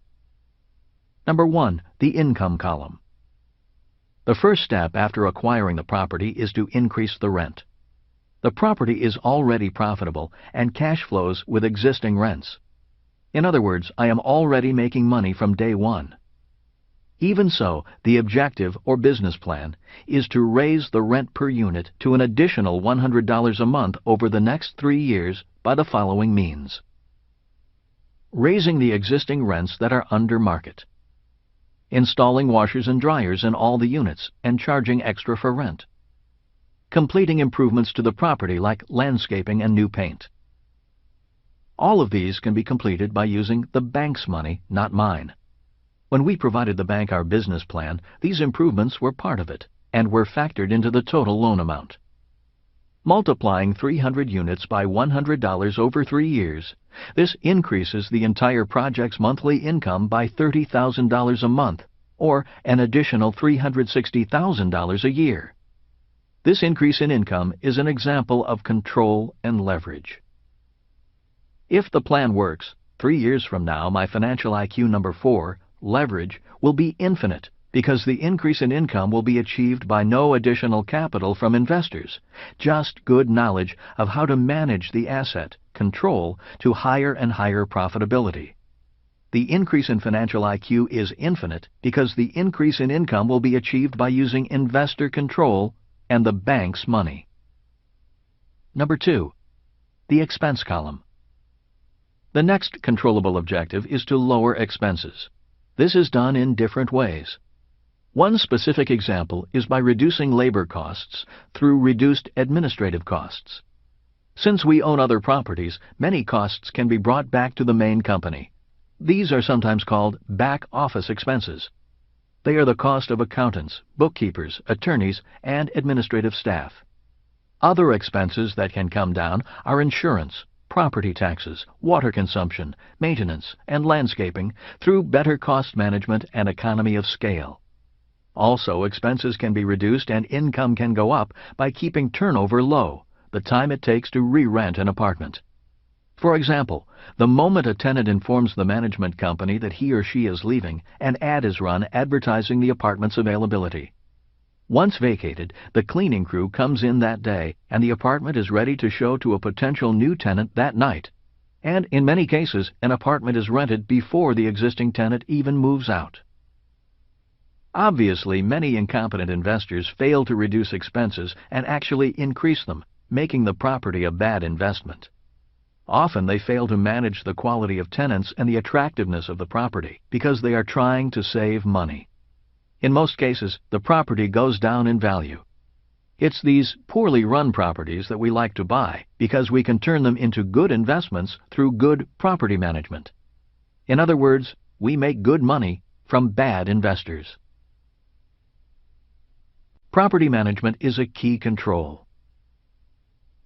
As you know, property management is one of the keys to profitability of real estate. Property management is a key control. Like most investors, I hate property management. That is why I have Ken McElroy, author of the ABCs of Real Estate Investing, as a partner. His company is absolutely the best. If you would like more information on property management or how to increase the value of real estate through property management, the Rich Dad Company offers several books and audio products created by my friend and investment partner Ken, whose company is a leading property management company in the southwestern United States. One of the reasons why I stay clear of most stocks and mutual funds is because I have no control over expenses, especially management salaries, bonuses, and fees. It makes me sick to read about a greedy CEO's increase in pay even as shareholder value drops. Number 3. The liability column. My 300-unit apartment house had an existing mortgage interest rate of just 4.95%. The low interest rate increases the asset value of the entire property. By adding a second mortgage at 6.5%, we created a blended rate of about 5.5%. 4.9% plus 6.5% equals 5.5%. This low interest rate is an important control and leverage. A percentage point on millions of dollars has a great impact on net income. For example, a 1% savings on a $10 million mortgage is $100,000 in extra income annually. Number 4. The asset column. By increasing rents, reducing expenses, and reducing debt, or interest on debt, the asset value of the property increases. Before going on into higher forms of leverage and control, I believe it is important to recap and review the points covered so far before getting more complex. These are the 7 points. Point number 1. There are many types of leverage. The financial leverage most people are familiar with is the leverage of debt, that is OPM, or other people's money. All 5 financial intelligences, which are increasing income, protection from predators, budgeting, leverage, and information, are forms of leverage. Leverage is anything that makes your job a little easier.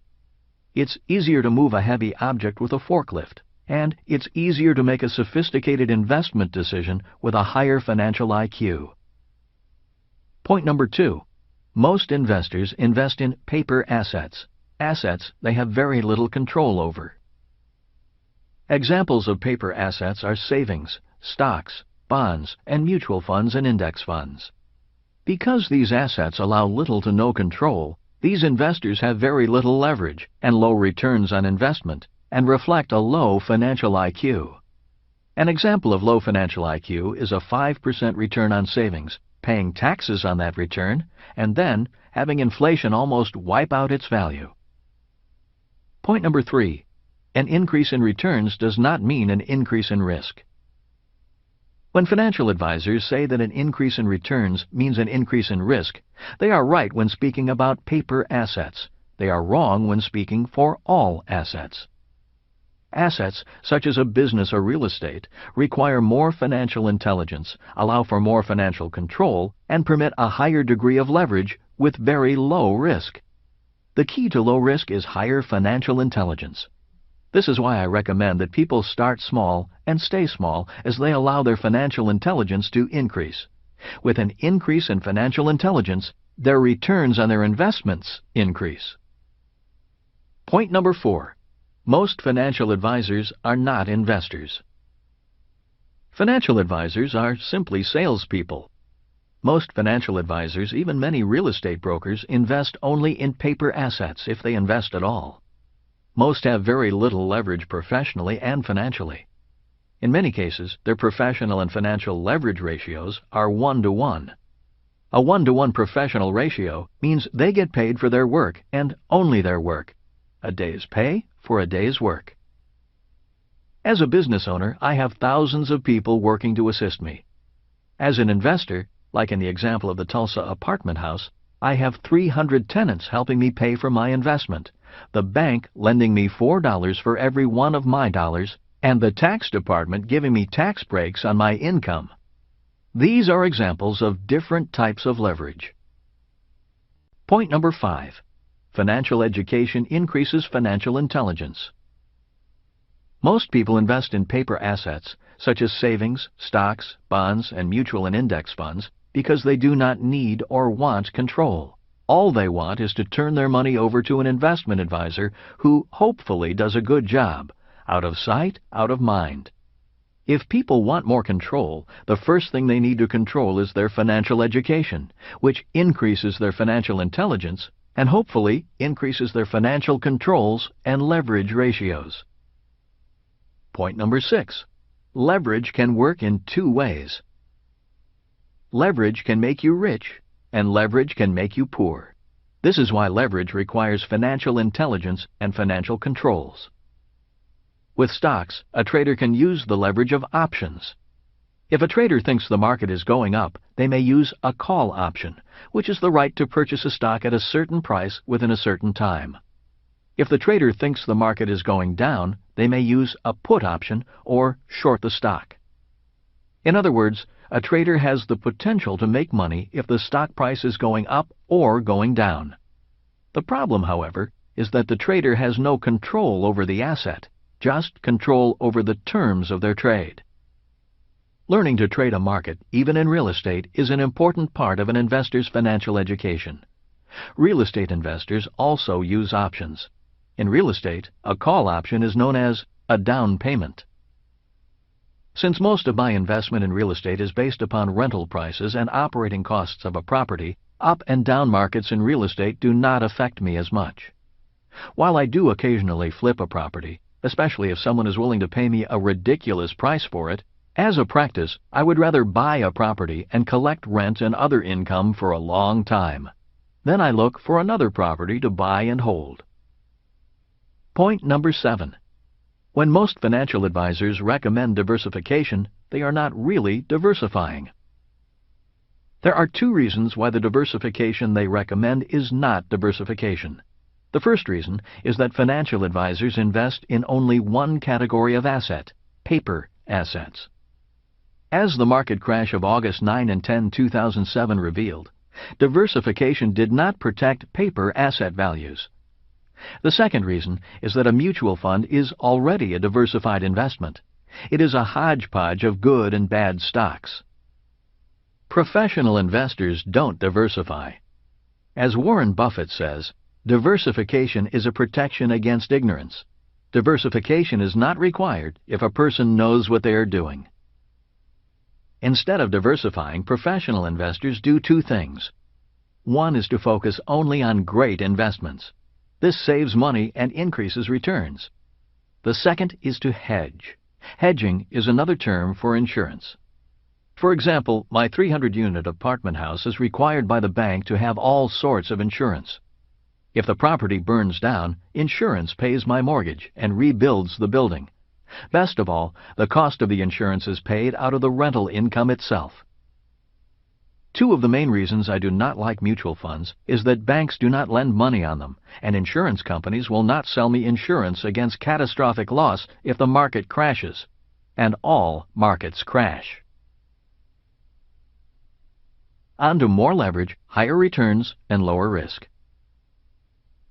Focus, not diversification, is the key to more sophisticated leverage, higher returns, and lower risk.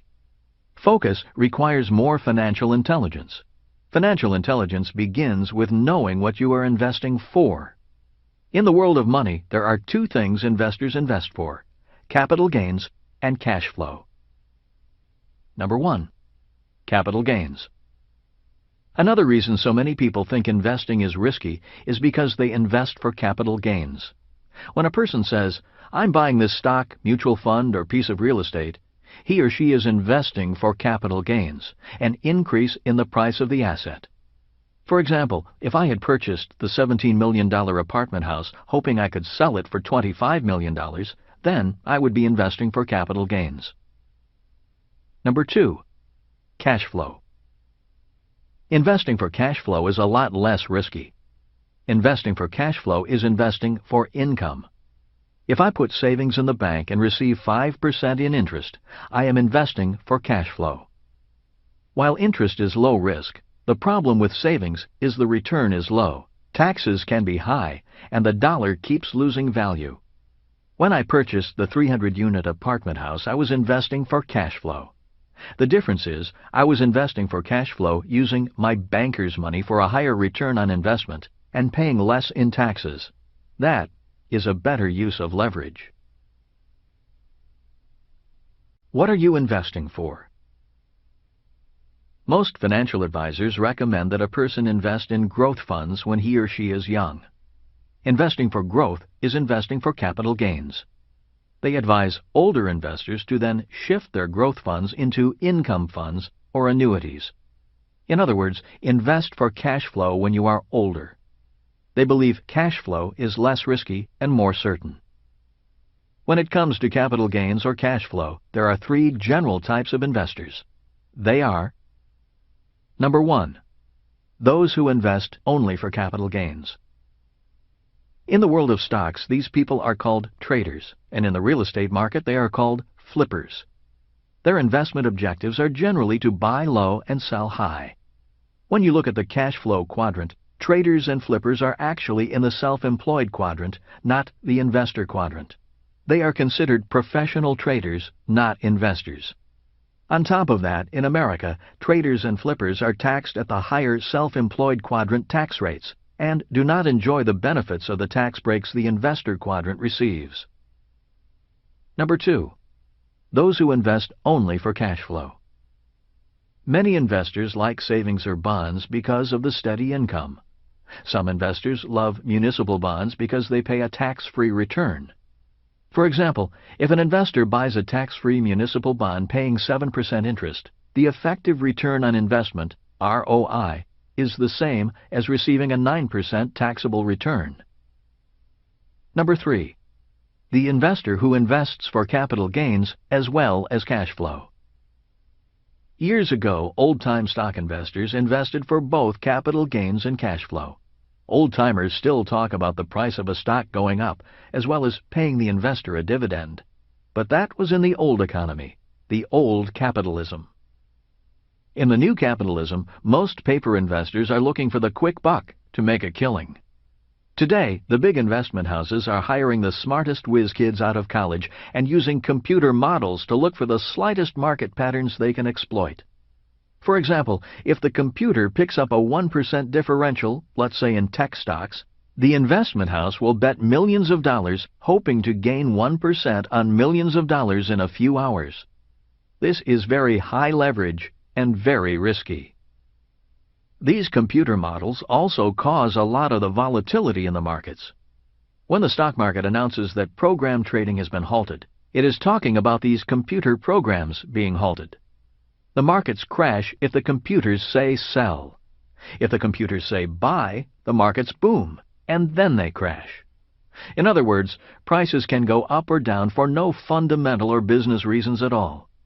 A stock price may have no relationship to the value of the company because the computers created an artificial supply or demand.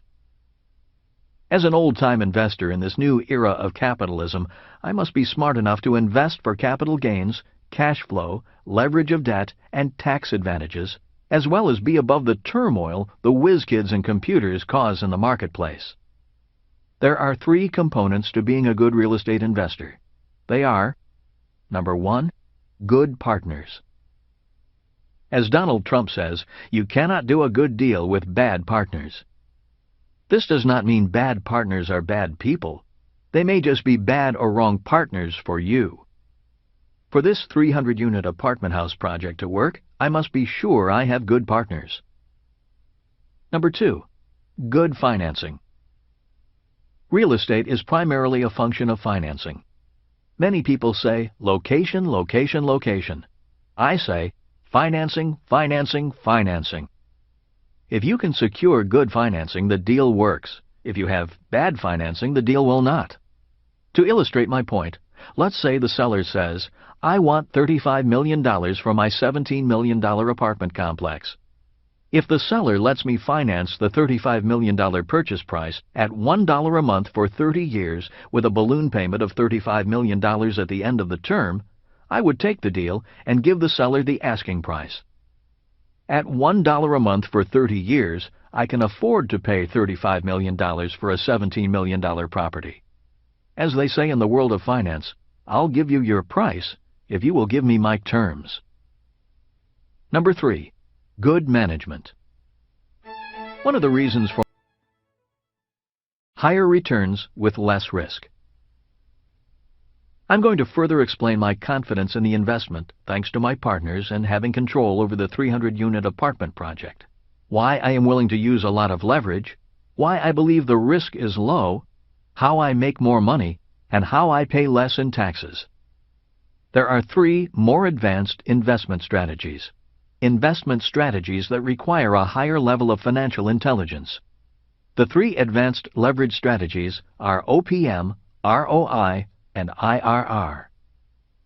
Number 1, OPM, other people's money.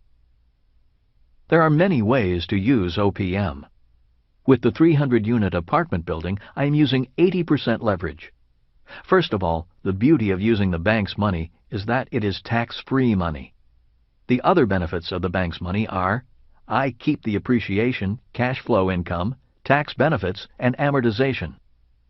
The bank puts up 80% of the money, but I receive 100% of the benefits.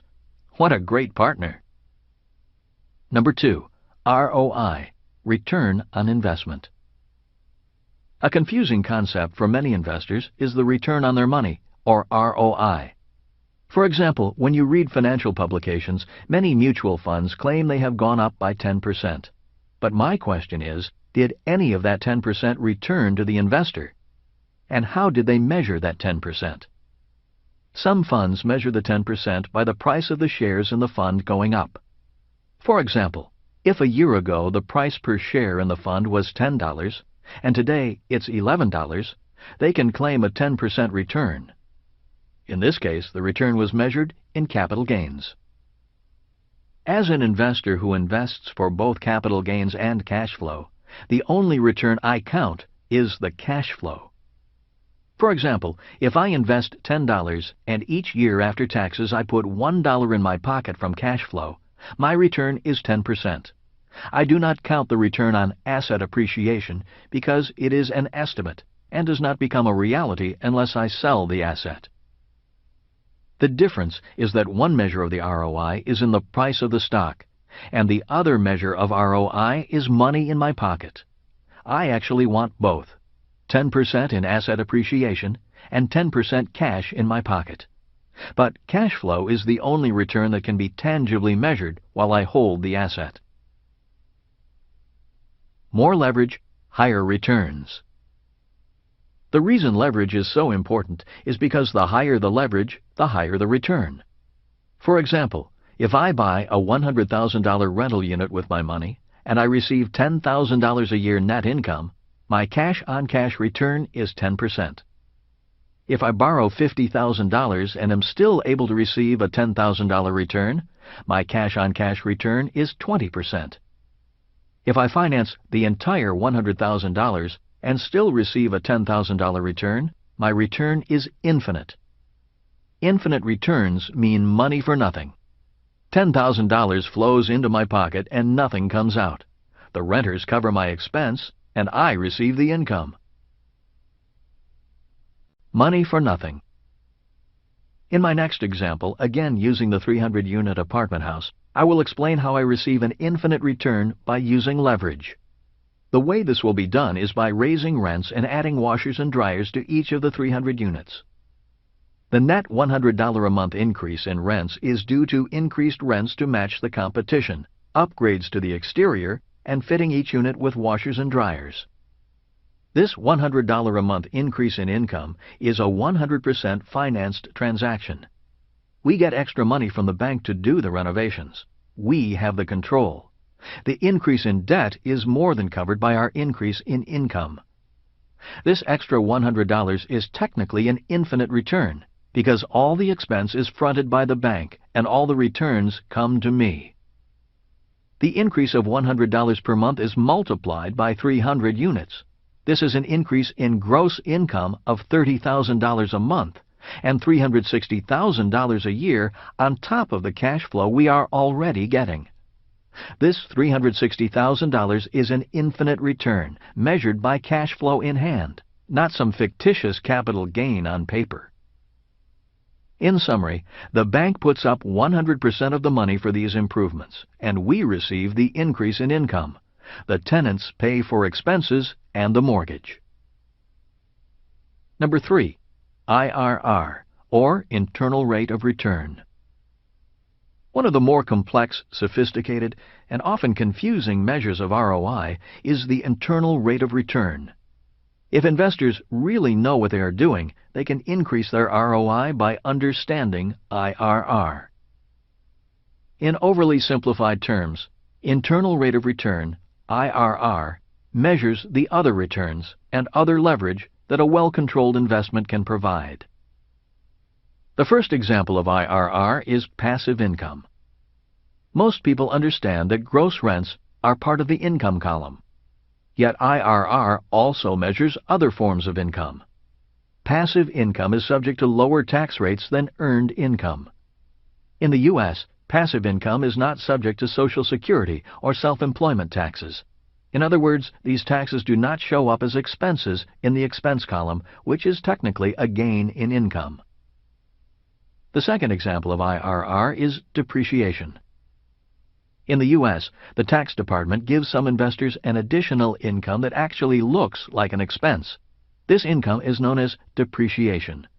Another term for depreciation is phantom income.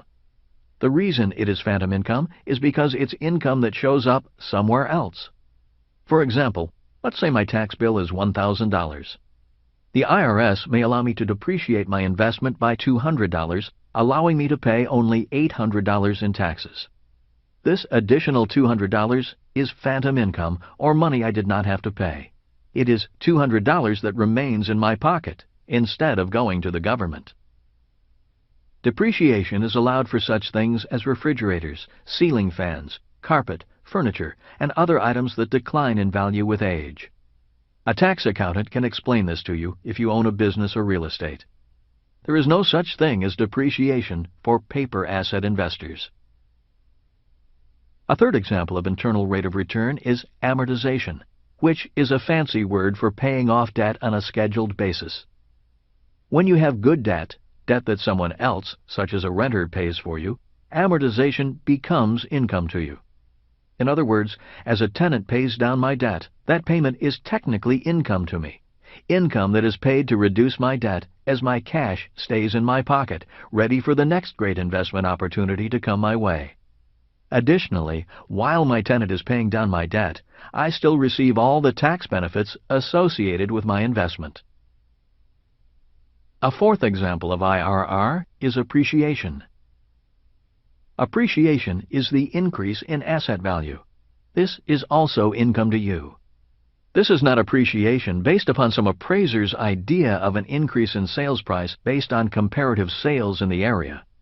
The way I measure appreciation is by the actual increase in income to my income column. For example, the increase of $360,000 in income from my 300-unit apartment house is measurable. This is not an exact method for defining IRR, but it gives you an idea how an investor can increase his or her return on investment far higher than most investors can receive from paper assets. At least you have an idea of what an IRR is. I would guess 95% of investors have never heard of internal rates of return. So you are now smarter and sharper than 95% of the investors out there. The exit strategy. The beauty of the exit strategy on the 300-unit apartment house is once again the use of leverage to become even richer.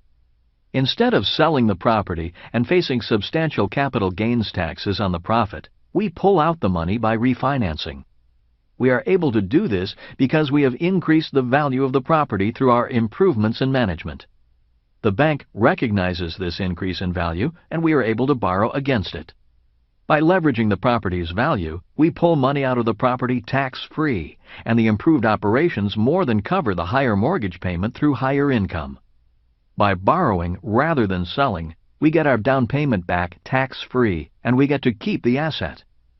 At this point, the property's income is an infinite return because we have no money invested in the deal, yet we receive the income. This is the ultimate leverage. Let's say after 5 years we are able to refinance the property and pull out $4 million tax-free. The $4 million refinanced dollars go to the investors and pay back all initial equity and then some.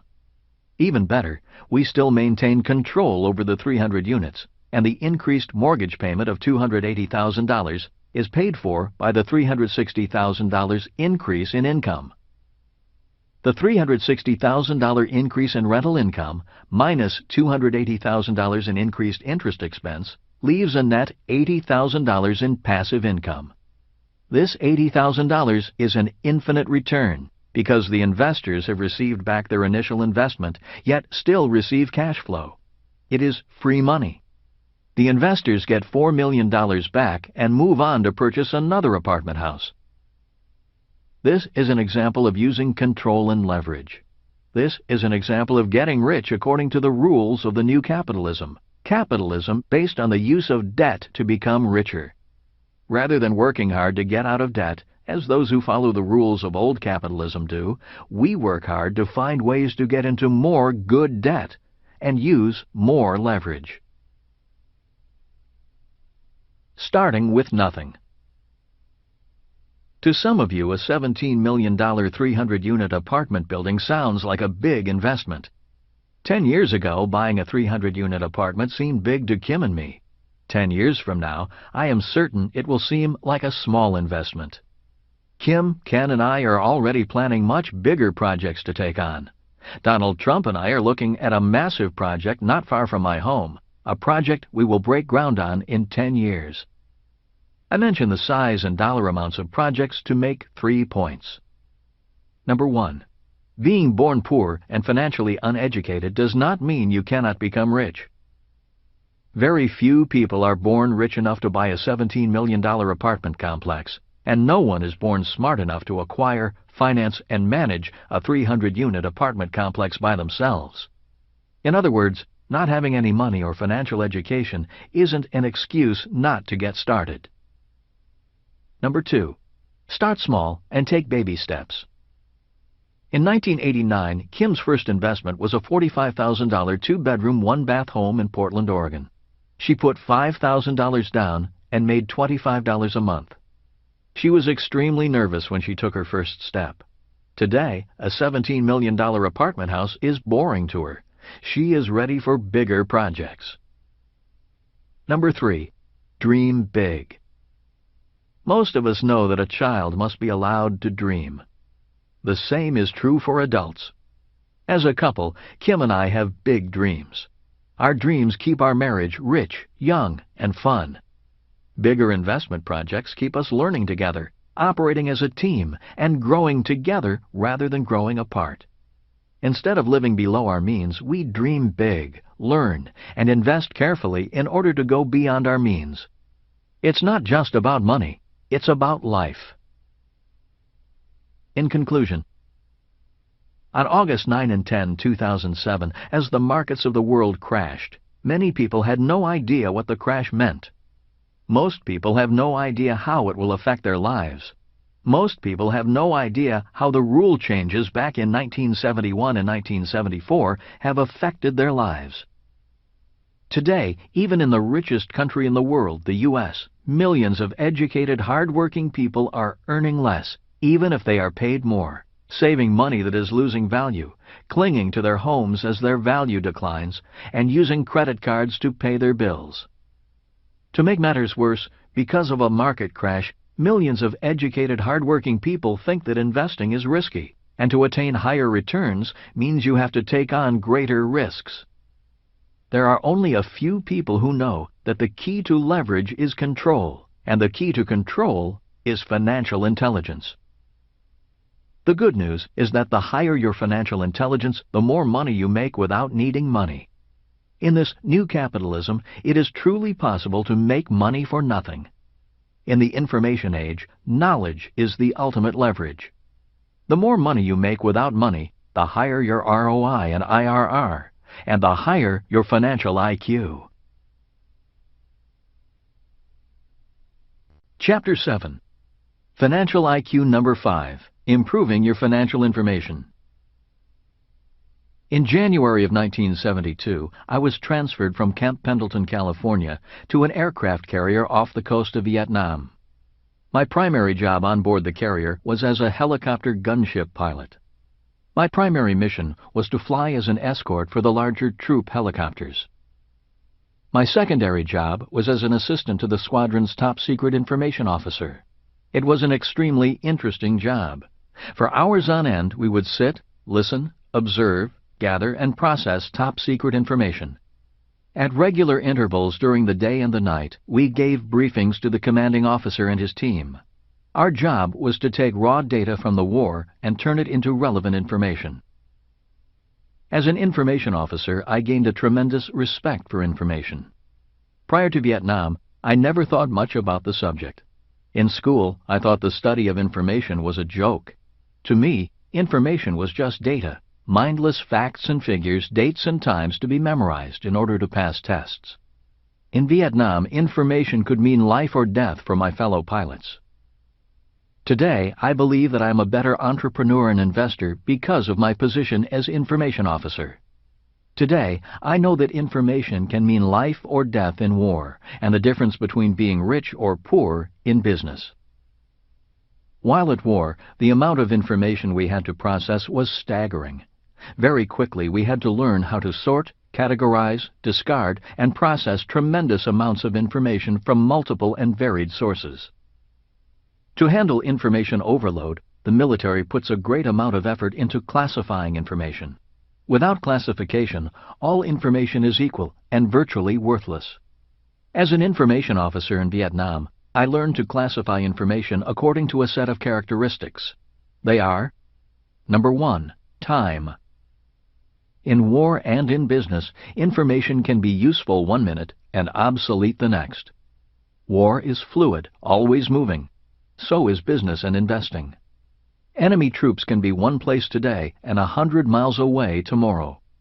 In business, a business advantage can be priceless today and worthless tomorrow. Number 2. Credibility. We had to know who the information came from. Were our sources credible and reliable? Unfortunately, in the world of money, most people get their financial information from people they work with or salespeople. They may be good, honest people, but they are not credible or reliable sources of financial information.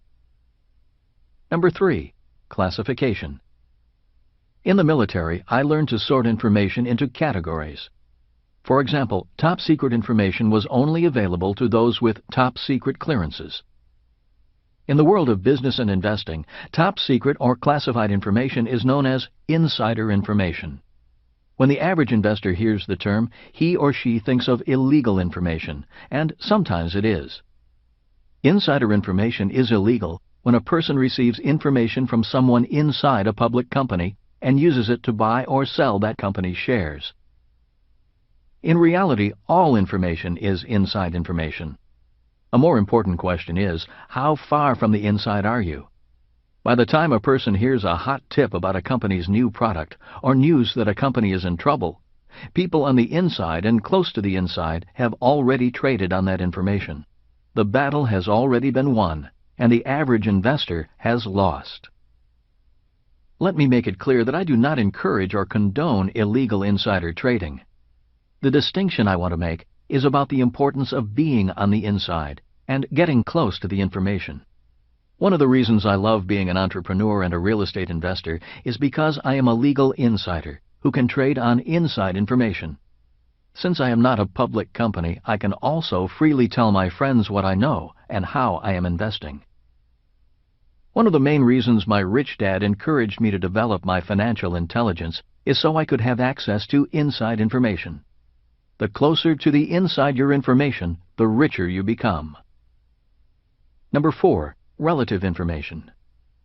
Watching battlefield information change day by day, we as information officers were able to interpret past and present information to forecast future information.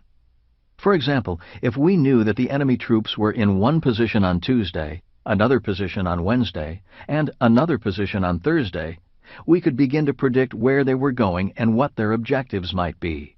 In other words, we had to know how information related to other information. In the world of business and investing, this past, present, and future information gathering is known as watching the trends.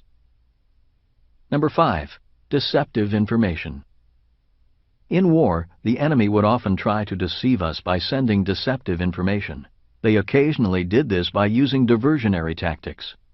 For example, they might move a large number of troops and equipment, making a lot of noise and dust just to distract us from their real motives and objectives.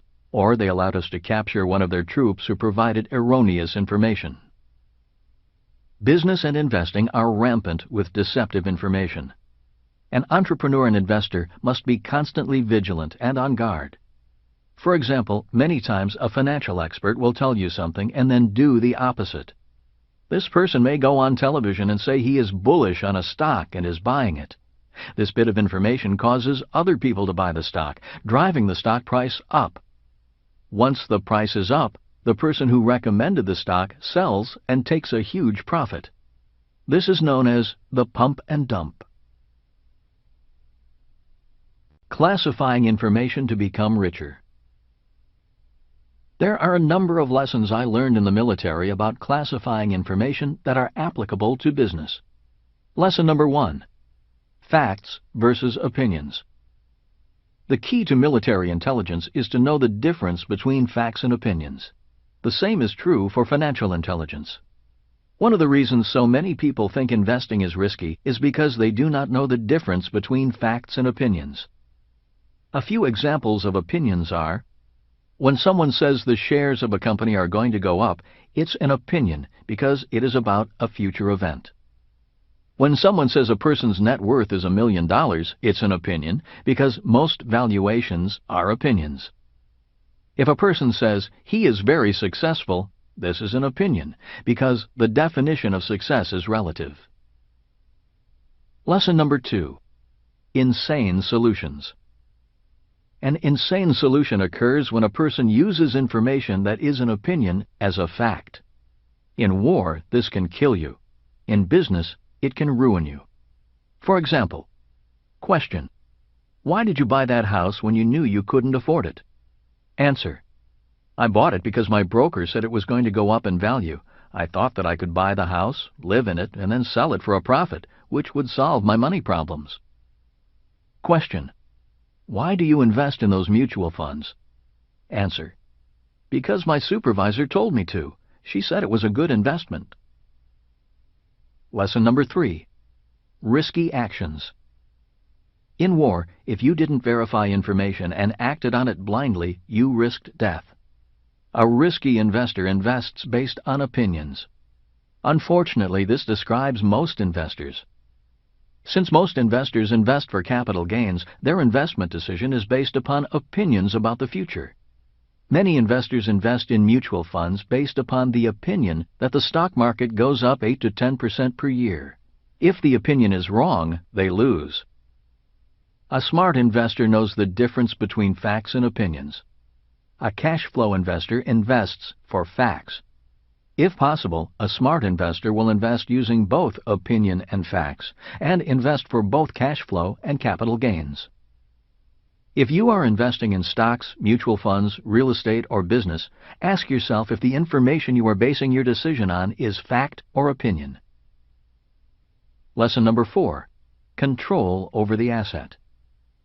One important bit of information I want is how much control I have. In the previous chapter on Financial IQ number 4, Leveraging Your Money, I stated that it was important to invest with control before leverage. If I do not have control, I do not use much leverage. I control my asset value by controlling my rents. My asset value is not based upon a market appraisal, which is an opinion 99% of the time. Lesson number 5. What are the rules?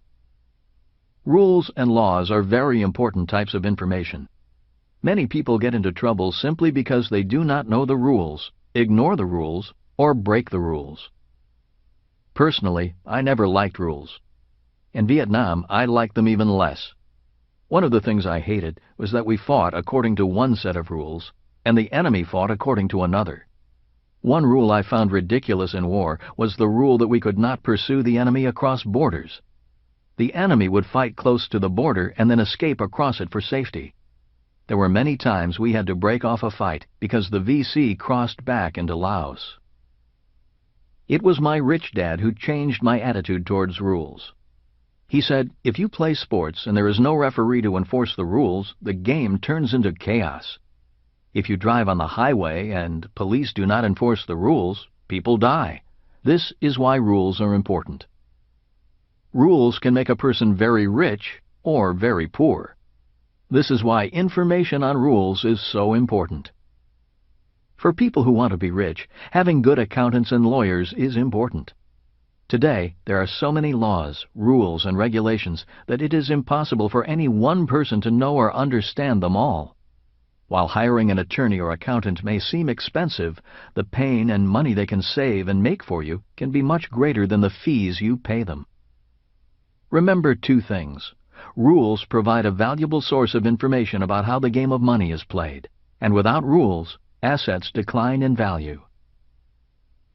Lesson number 6. Trends. A trend is developed when an investor takes information from a set of facts and then forms an opinion. Instead of diversifying, I prefer to focus on a few small assets, notice a trend, and invest with the trend. Since I know a trend can reverse and change direction, I do not blindly invest for the long term. Some of the trends I am investing in today are trends in oil. As you know, the more China, India, and Eastern Europe become westernized, the more the demand for oil goes up. Even with the rush to find alternative sources of power, oil will continue to be a primary source of power for years to come. As much as I do not like the environmental damage oil causes, the harsh reality is we all use it, even the most devoted environmentalists. I believe the long-term trend for the price of oil is up, possibly as high as $200 a barrel in the near future. This high price will have serious repercussions upon the world economy, which will later lead to other trends worth following as alternative energy technology, such as solar power, makes advances. Trends in silver. I believe silver is the best investment in 2007. I believe it is a better investment than oil.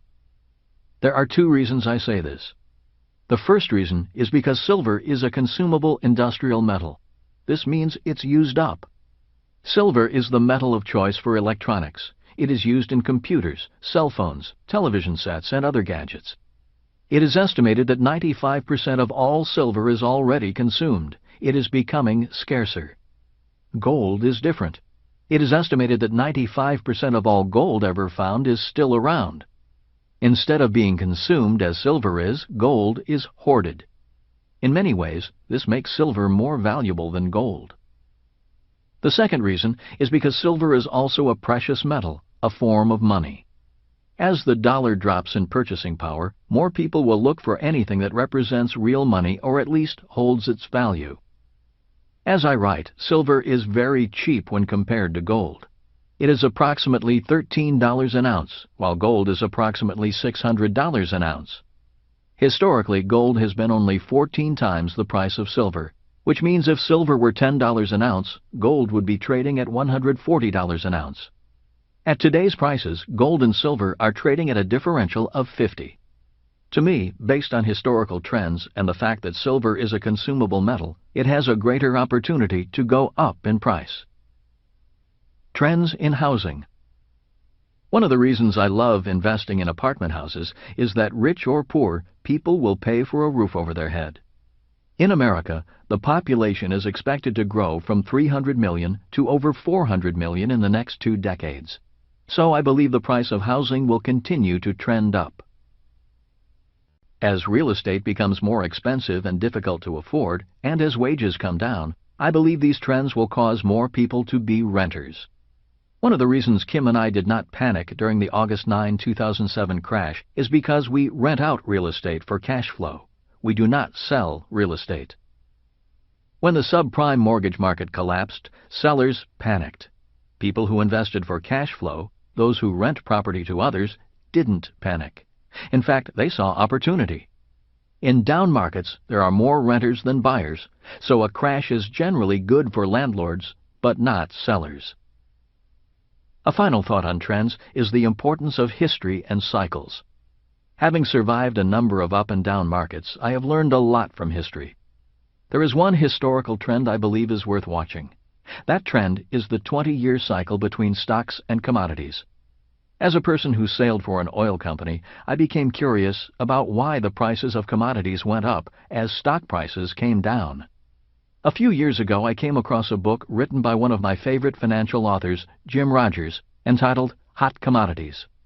Rogers discovered that stock prices went up for 20 years at the same time as commodity prices came down.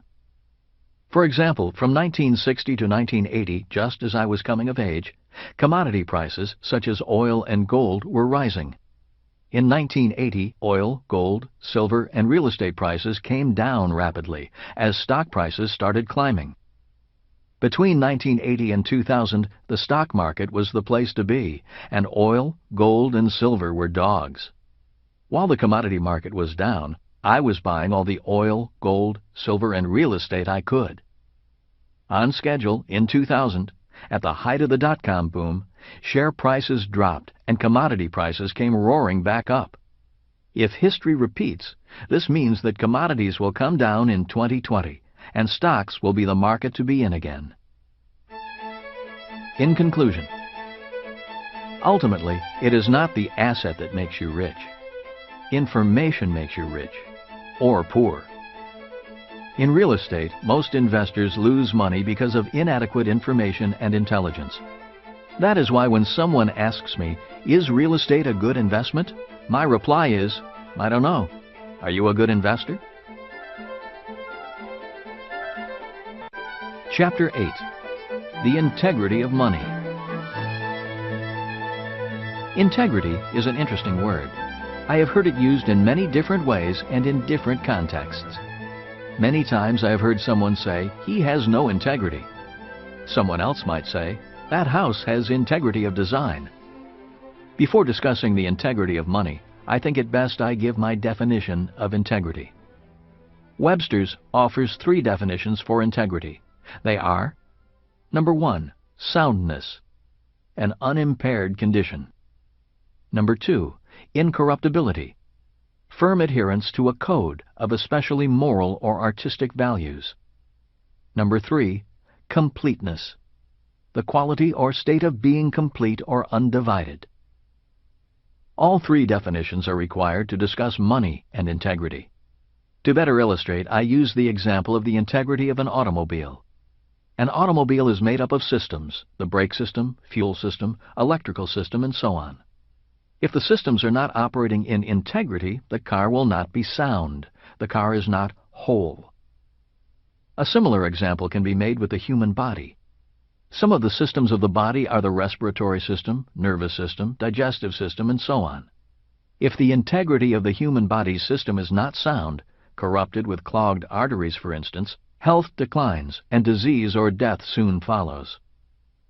Just as health can break down from a lack of integrity, so can wealth be compromised by a lack of integrity.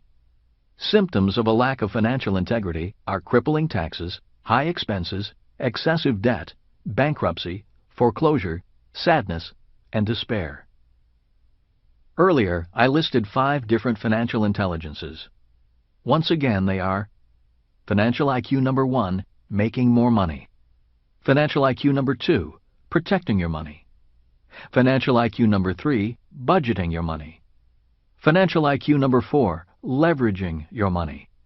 Financial IQ number 5, improving your financial information. The integrity of all 5 intelligences is required if a person wants to grow rich, stay rich, and pass his or her wealth on for generations. Missing one or more of the financial intelligences is like someone who doesn't know how to drive attempting to drive a car that has brakes without pads and water in the gas lines. When a person is struggling financially, one or more of these financial intelligences is out of whack, financial integrity is not sound, and the person is not complete.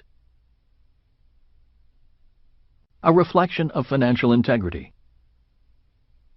As my rich dad said, "My banker has never asked me for my report card."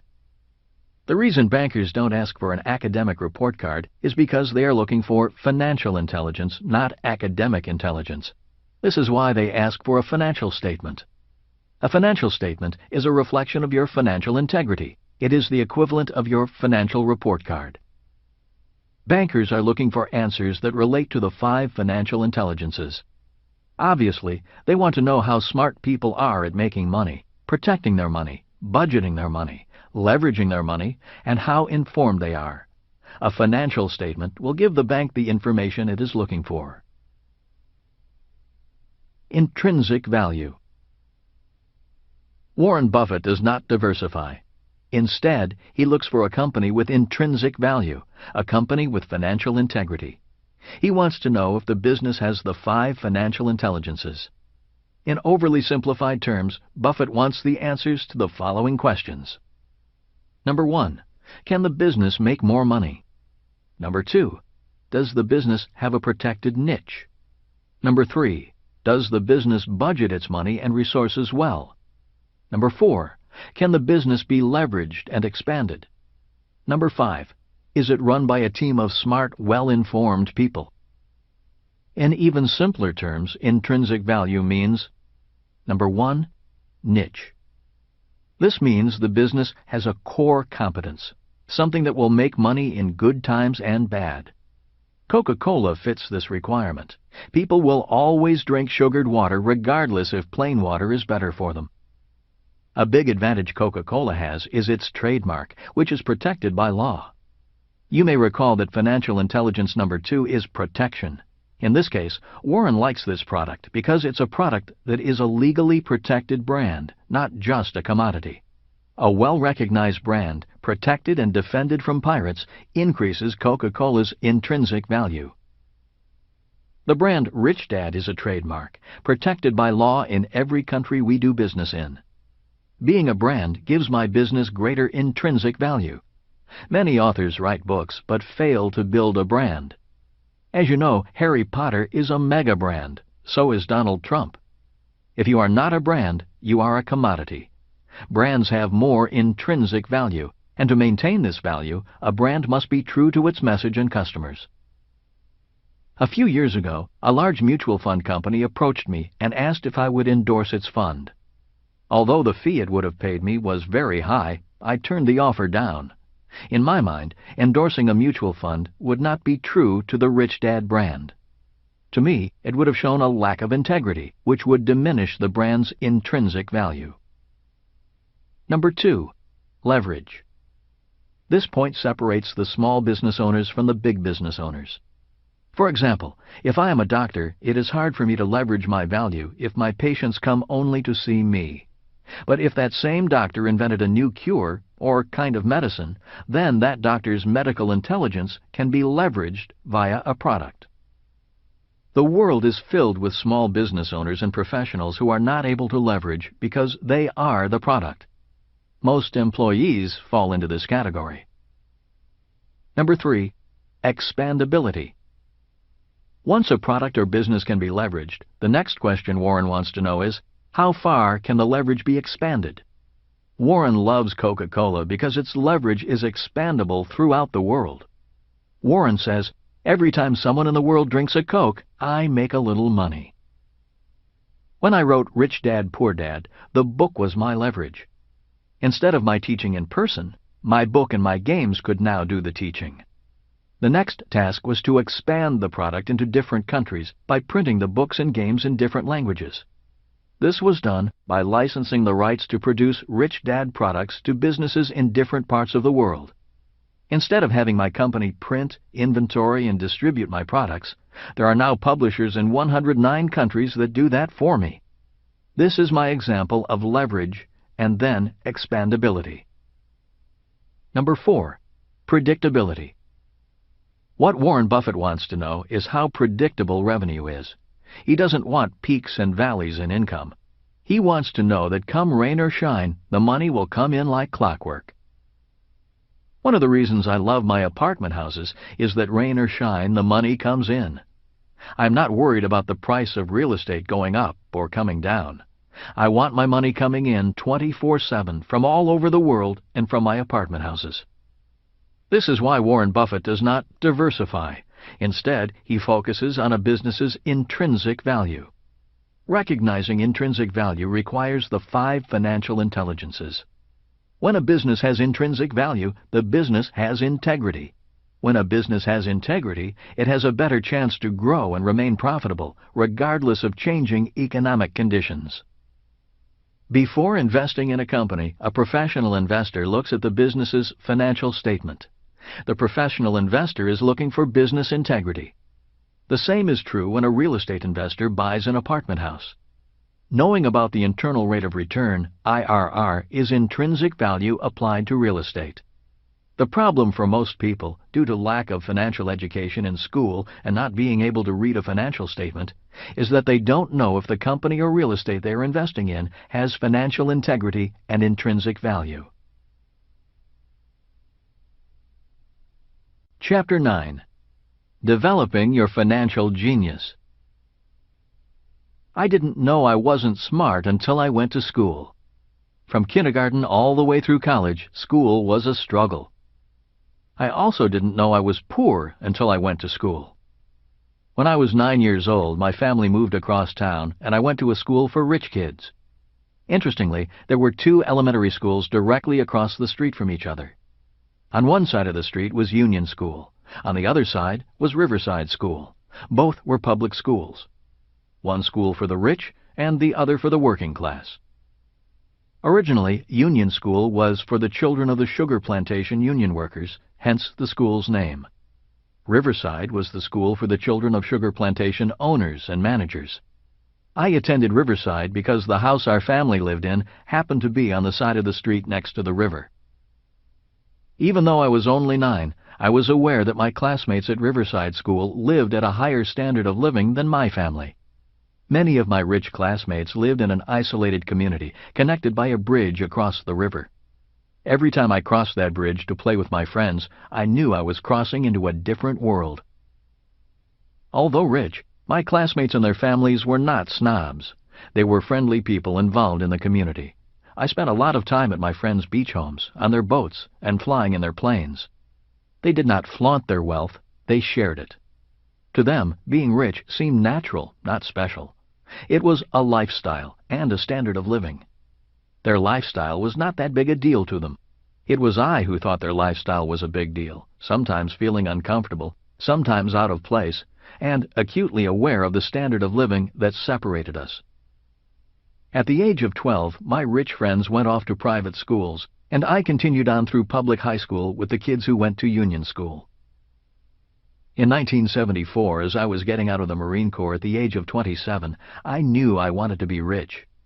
Even though I had grown up, lost my baby fat, and gotten taller and stronger, in my mind, I was still the shy, fat guy without much money. I knew I wanted to be an entrepreneur and invest in real estate, but I had no money and no skills. The more I thought about it and compared the life I wanted with what I had, the more I realized that my school teachers were correct. I was average. I had no great skills or talent. I was not smart. If I was going to be rich, I needed to find a way to be at least above my means in every way. Don't live below your means. Financial experts advise people to live below their means and diversify. To many people, this sounds like smart advice. The problem with following this advice is that you wind up average because it is average advice. It is not bad advice, it's just average financial advice. Besides, who wants to live below their means? I knew I needed to focus if I wanted a higher standard of living, a standard of living like my classmates who lived across the bridge. I decided the best way to beat the A students, the rich kids, the teachers who labeled me average, was to become rich. I was not angry with them, I was just tired of being average. I realized I could become richer than most people because when it came to money, most people were following below-average financial strategies and advice.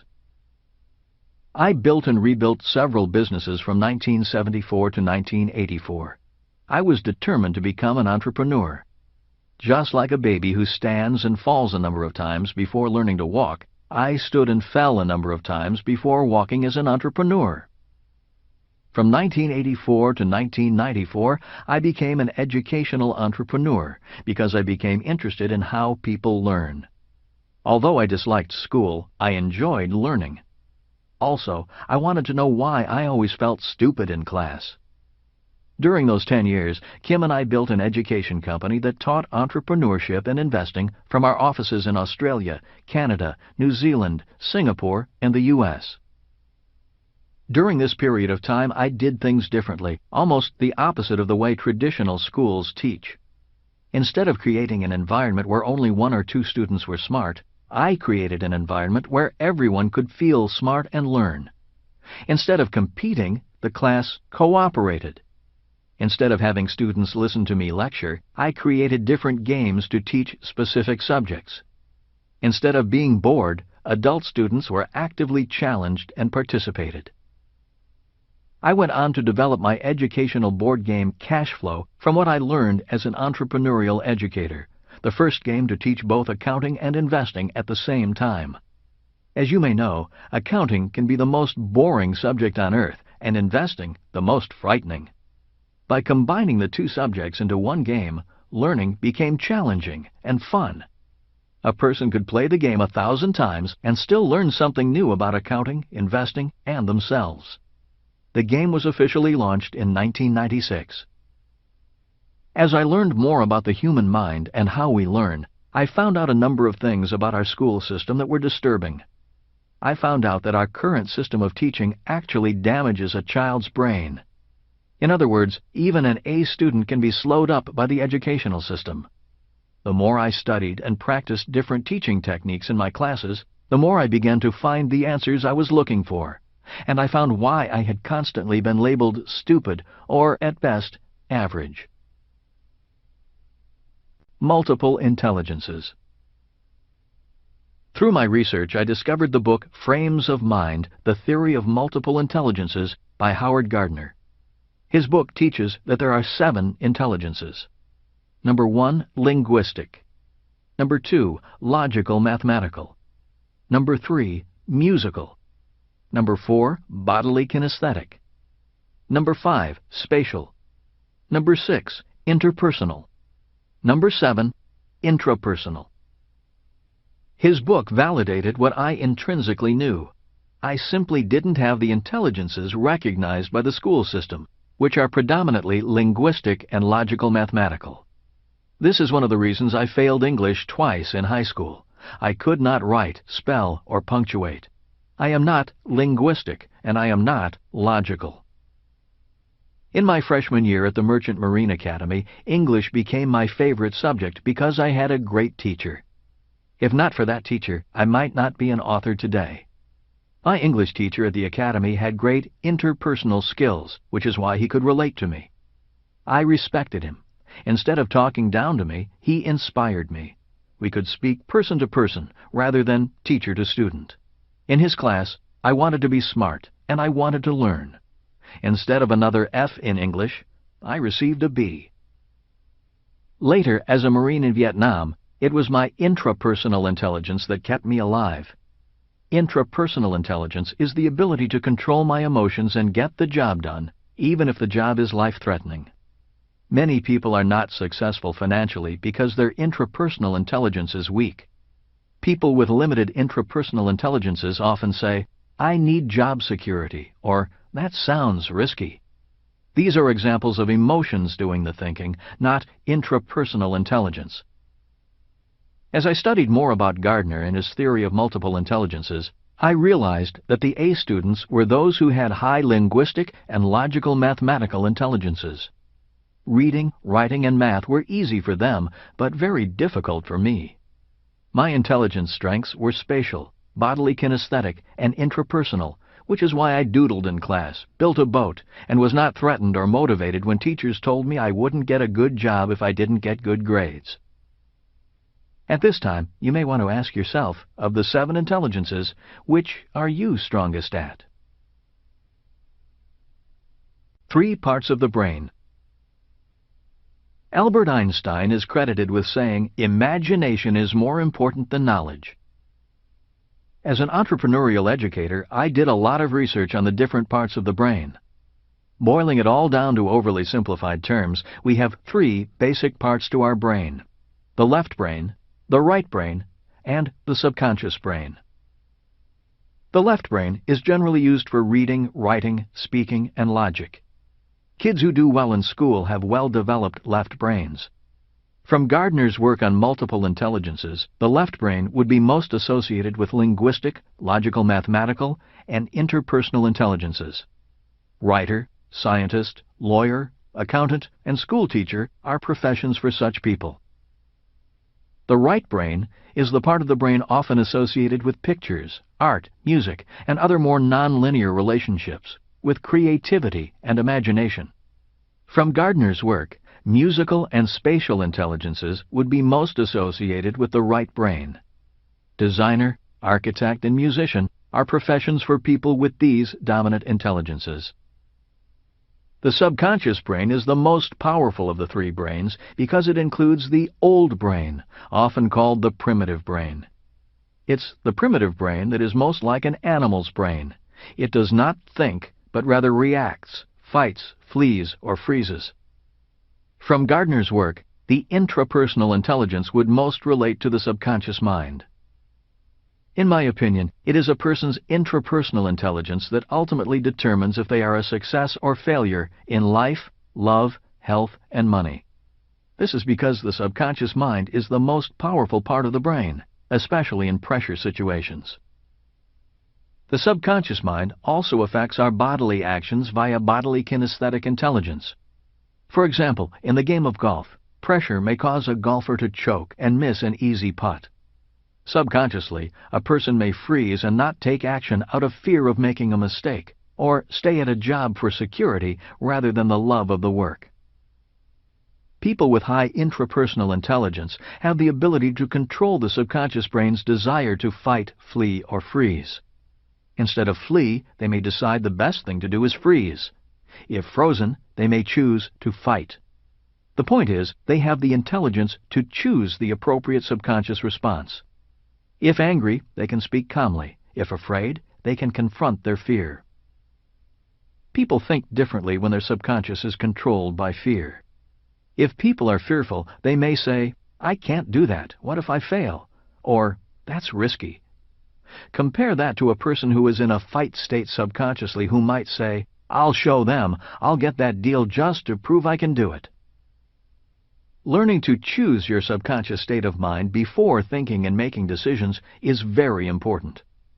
When I was in Vietnam, I felt better, flew better, and was more confident when I subconsciously chose to fight. When I was in a fleeing or fearful state, my thoughts were fearful.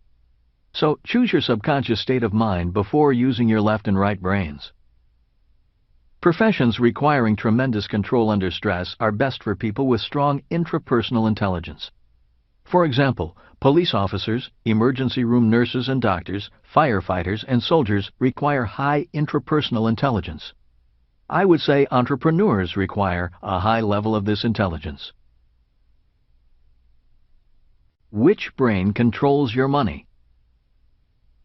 The reason I became curious about the brain and how it works is because I wondered why so many people say one thing and then do another. For example, I might ask a person, "Do you want to be rich?"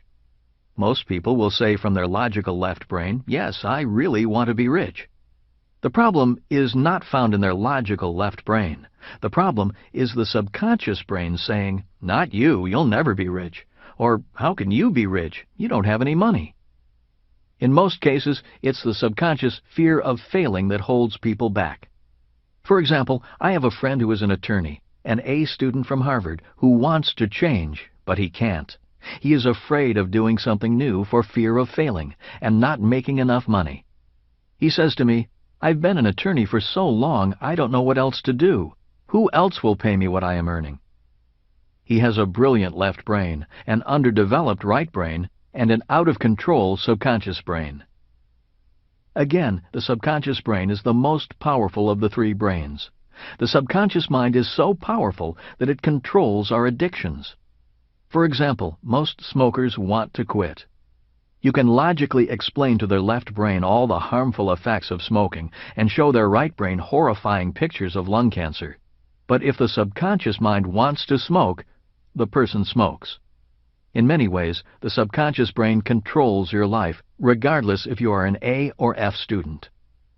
For most people, when it comes to money, there is a battle of the brains going on inside of them. It is this conflict that causes many people to live below their means, when in reality, they want to improve their standard of living and to be rich. The problem with traditional education is that it focuses on only one part of the brain, the left brain. In other words, you could be a left brain genius and a subconscious moron.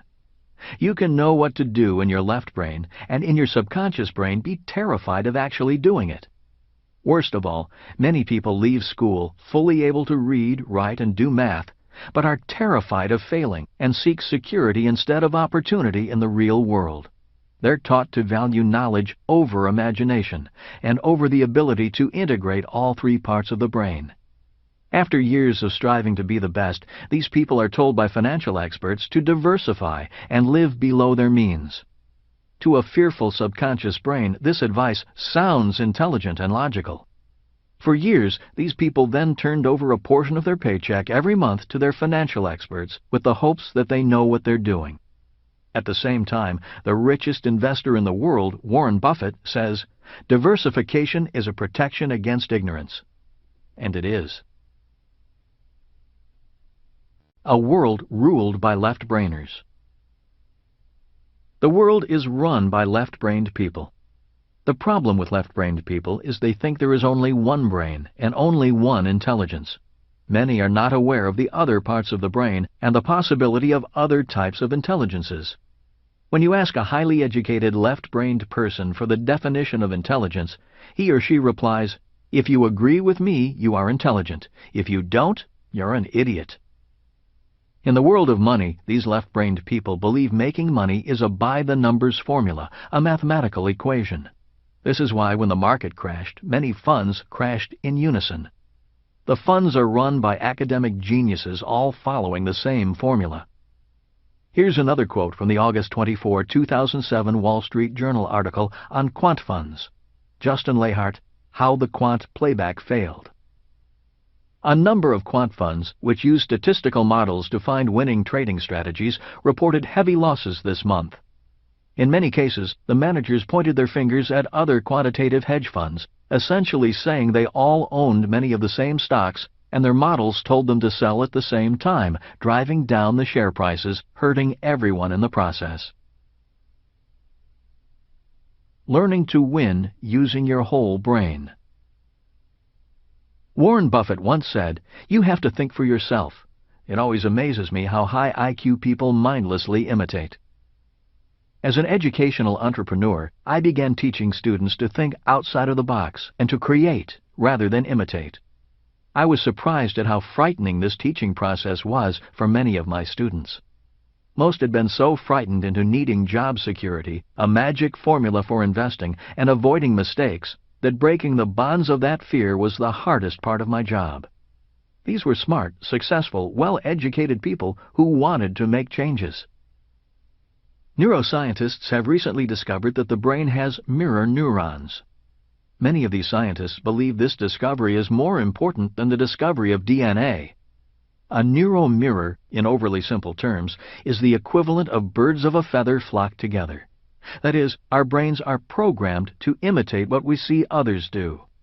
It explains why quant fund managers invest in the same stocks, why poor people stay poor even though they earn a lot of money, and why a child raised in England will speak a different dialect of English with a different accent than a child born in the U.S. or Australia.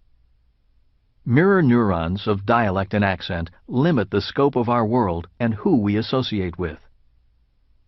Today, neuroscientists believe that mirror neurons are the most powerful learning parts of our brains.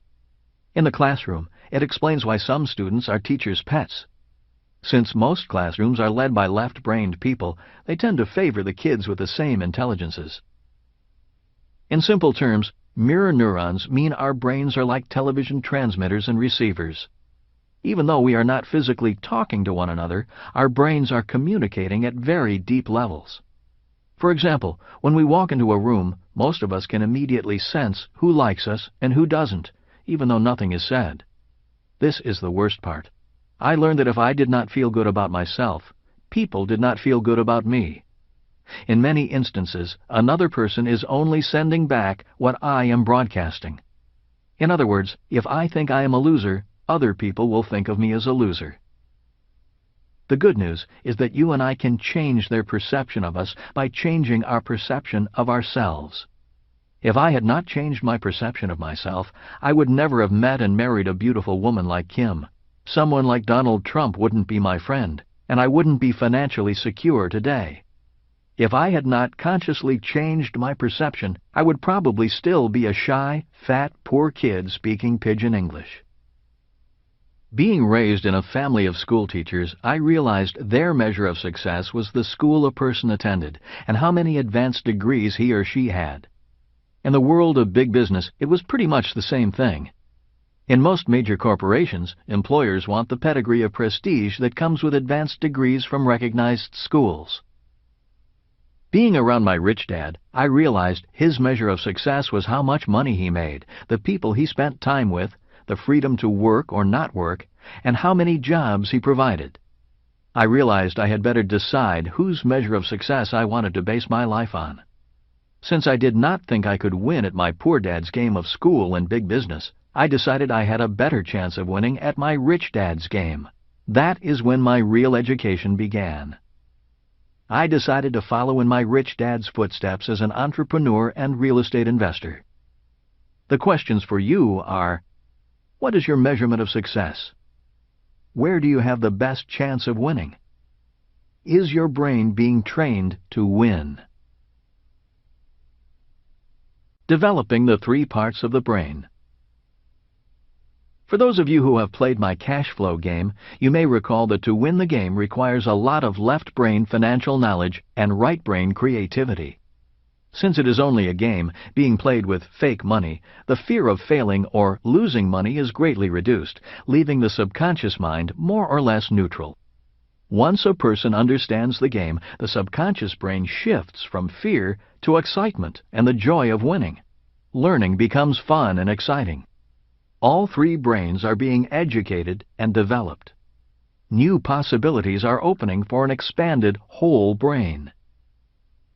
In 2005, Arizona State University did a study on the viability of my game for teaching accounting and investing to business school students. Their findings were extremely positive, concluding that students actually learned faster and retained knowledge longer than when they learned in other ways. One great success story occurred recently at a Boys and Girls Club in a very poor part of Phoenix. A team from my company set up a cash flow club. Once again, teaching financial intelligence via a game was powerful, profound, and life-changing. One particular participant was a student who was labeled learning disabled by the school system and placed in a class for slow learners. After playing the cash flow game a number of times with his friends, he slowly began to improve his reading and math skills. Today, he's in a regular class. This is the power of coordinating all three parts of the brain in a cooperative peer-to-peer learning environment. Finding your genius. For people to develop their genius, they need to find the environment that supports the development of their genius. For example, Tiger Woods' environment is the golf course. He would not have done well as a jockey. Donald Trump found his strength in the tough world of New York real estate. That environment challenged him, taught him a lot, and developed his skills. As you know, Tiger Woods works very hard at being a golf genius. Donald Trump works very hard at being a genius at real estate development. One of the reasons many people do not develop their genius is simply because they are lazy. Many just go to work to collect a paycheck. It is easier for them to be average than to work hard at developing their genius. My questions to you are, what do you think your genius is, and what environment is best for you to develop it? Another important question is, do you have the courage to change environments? Imagine your future if you did.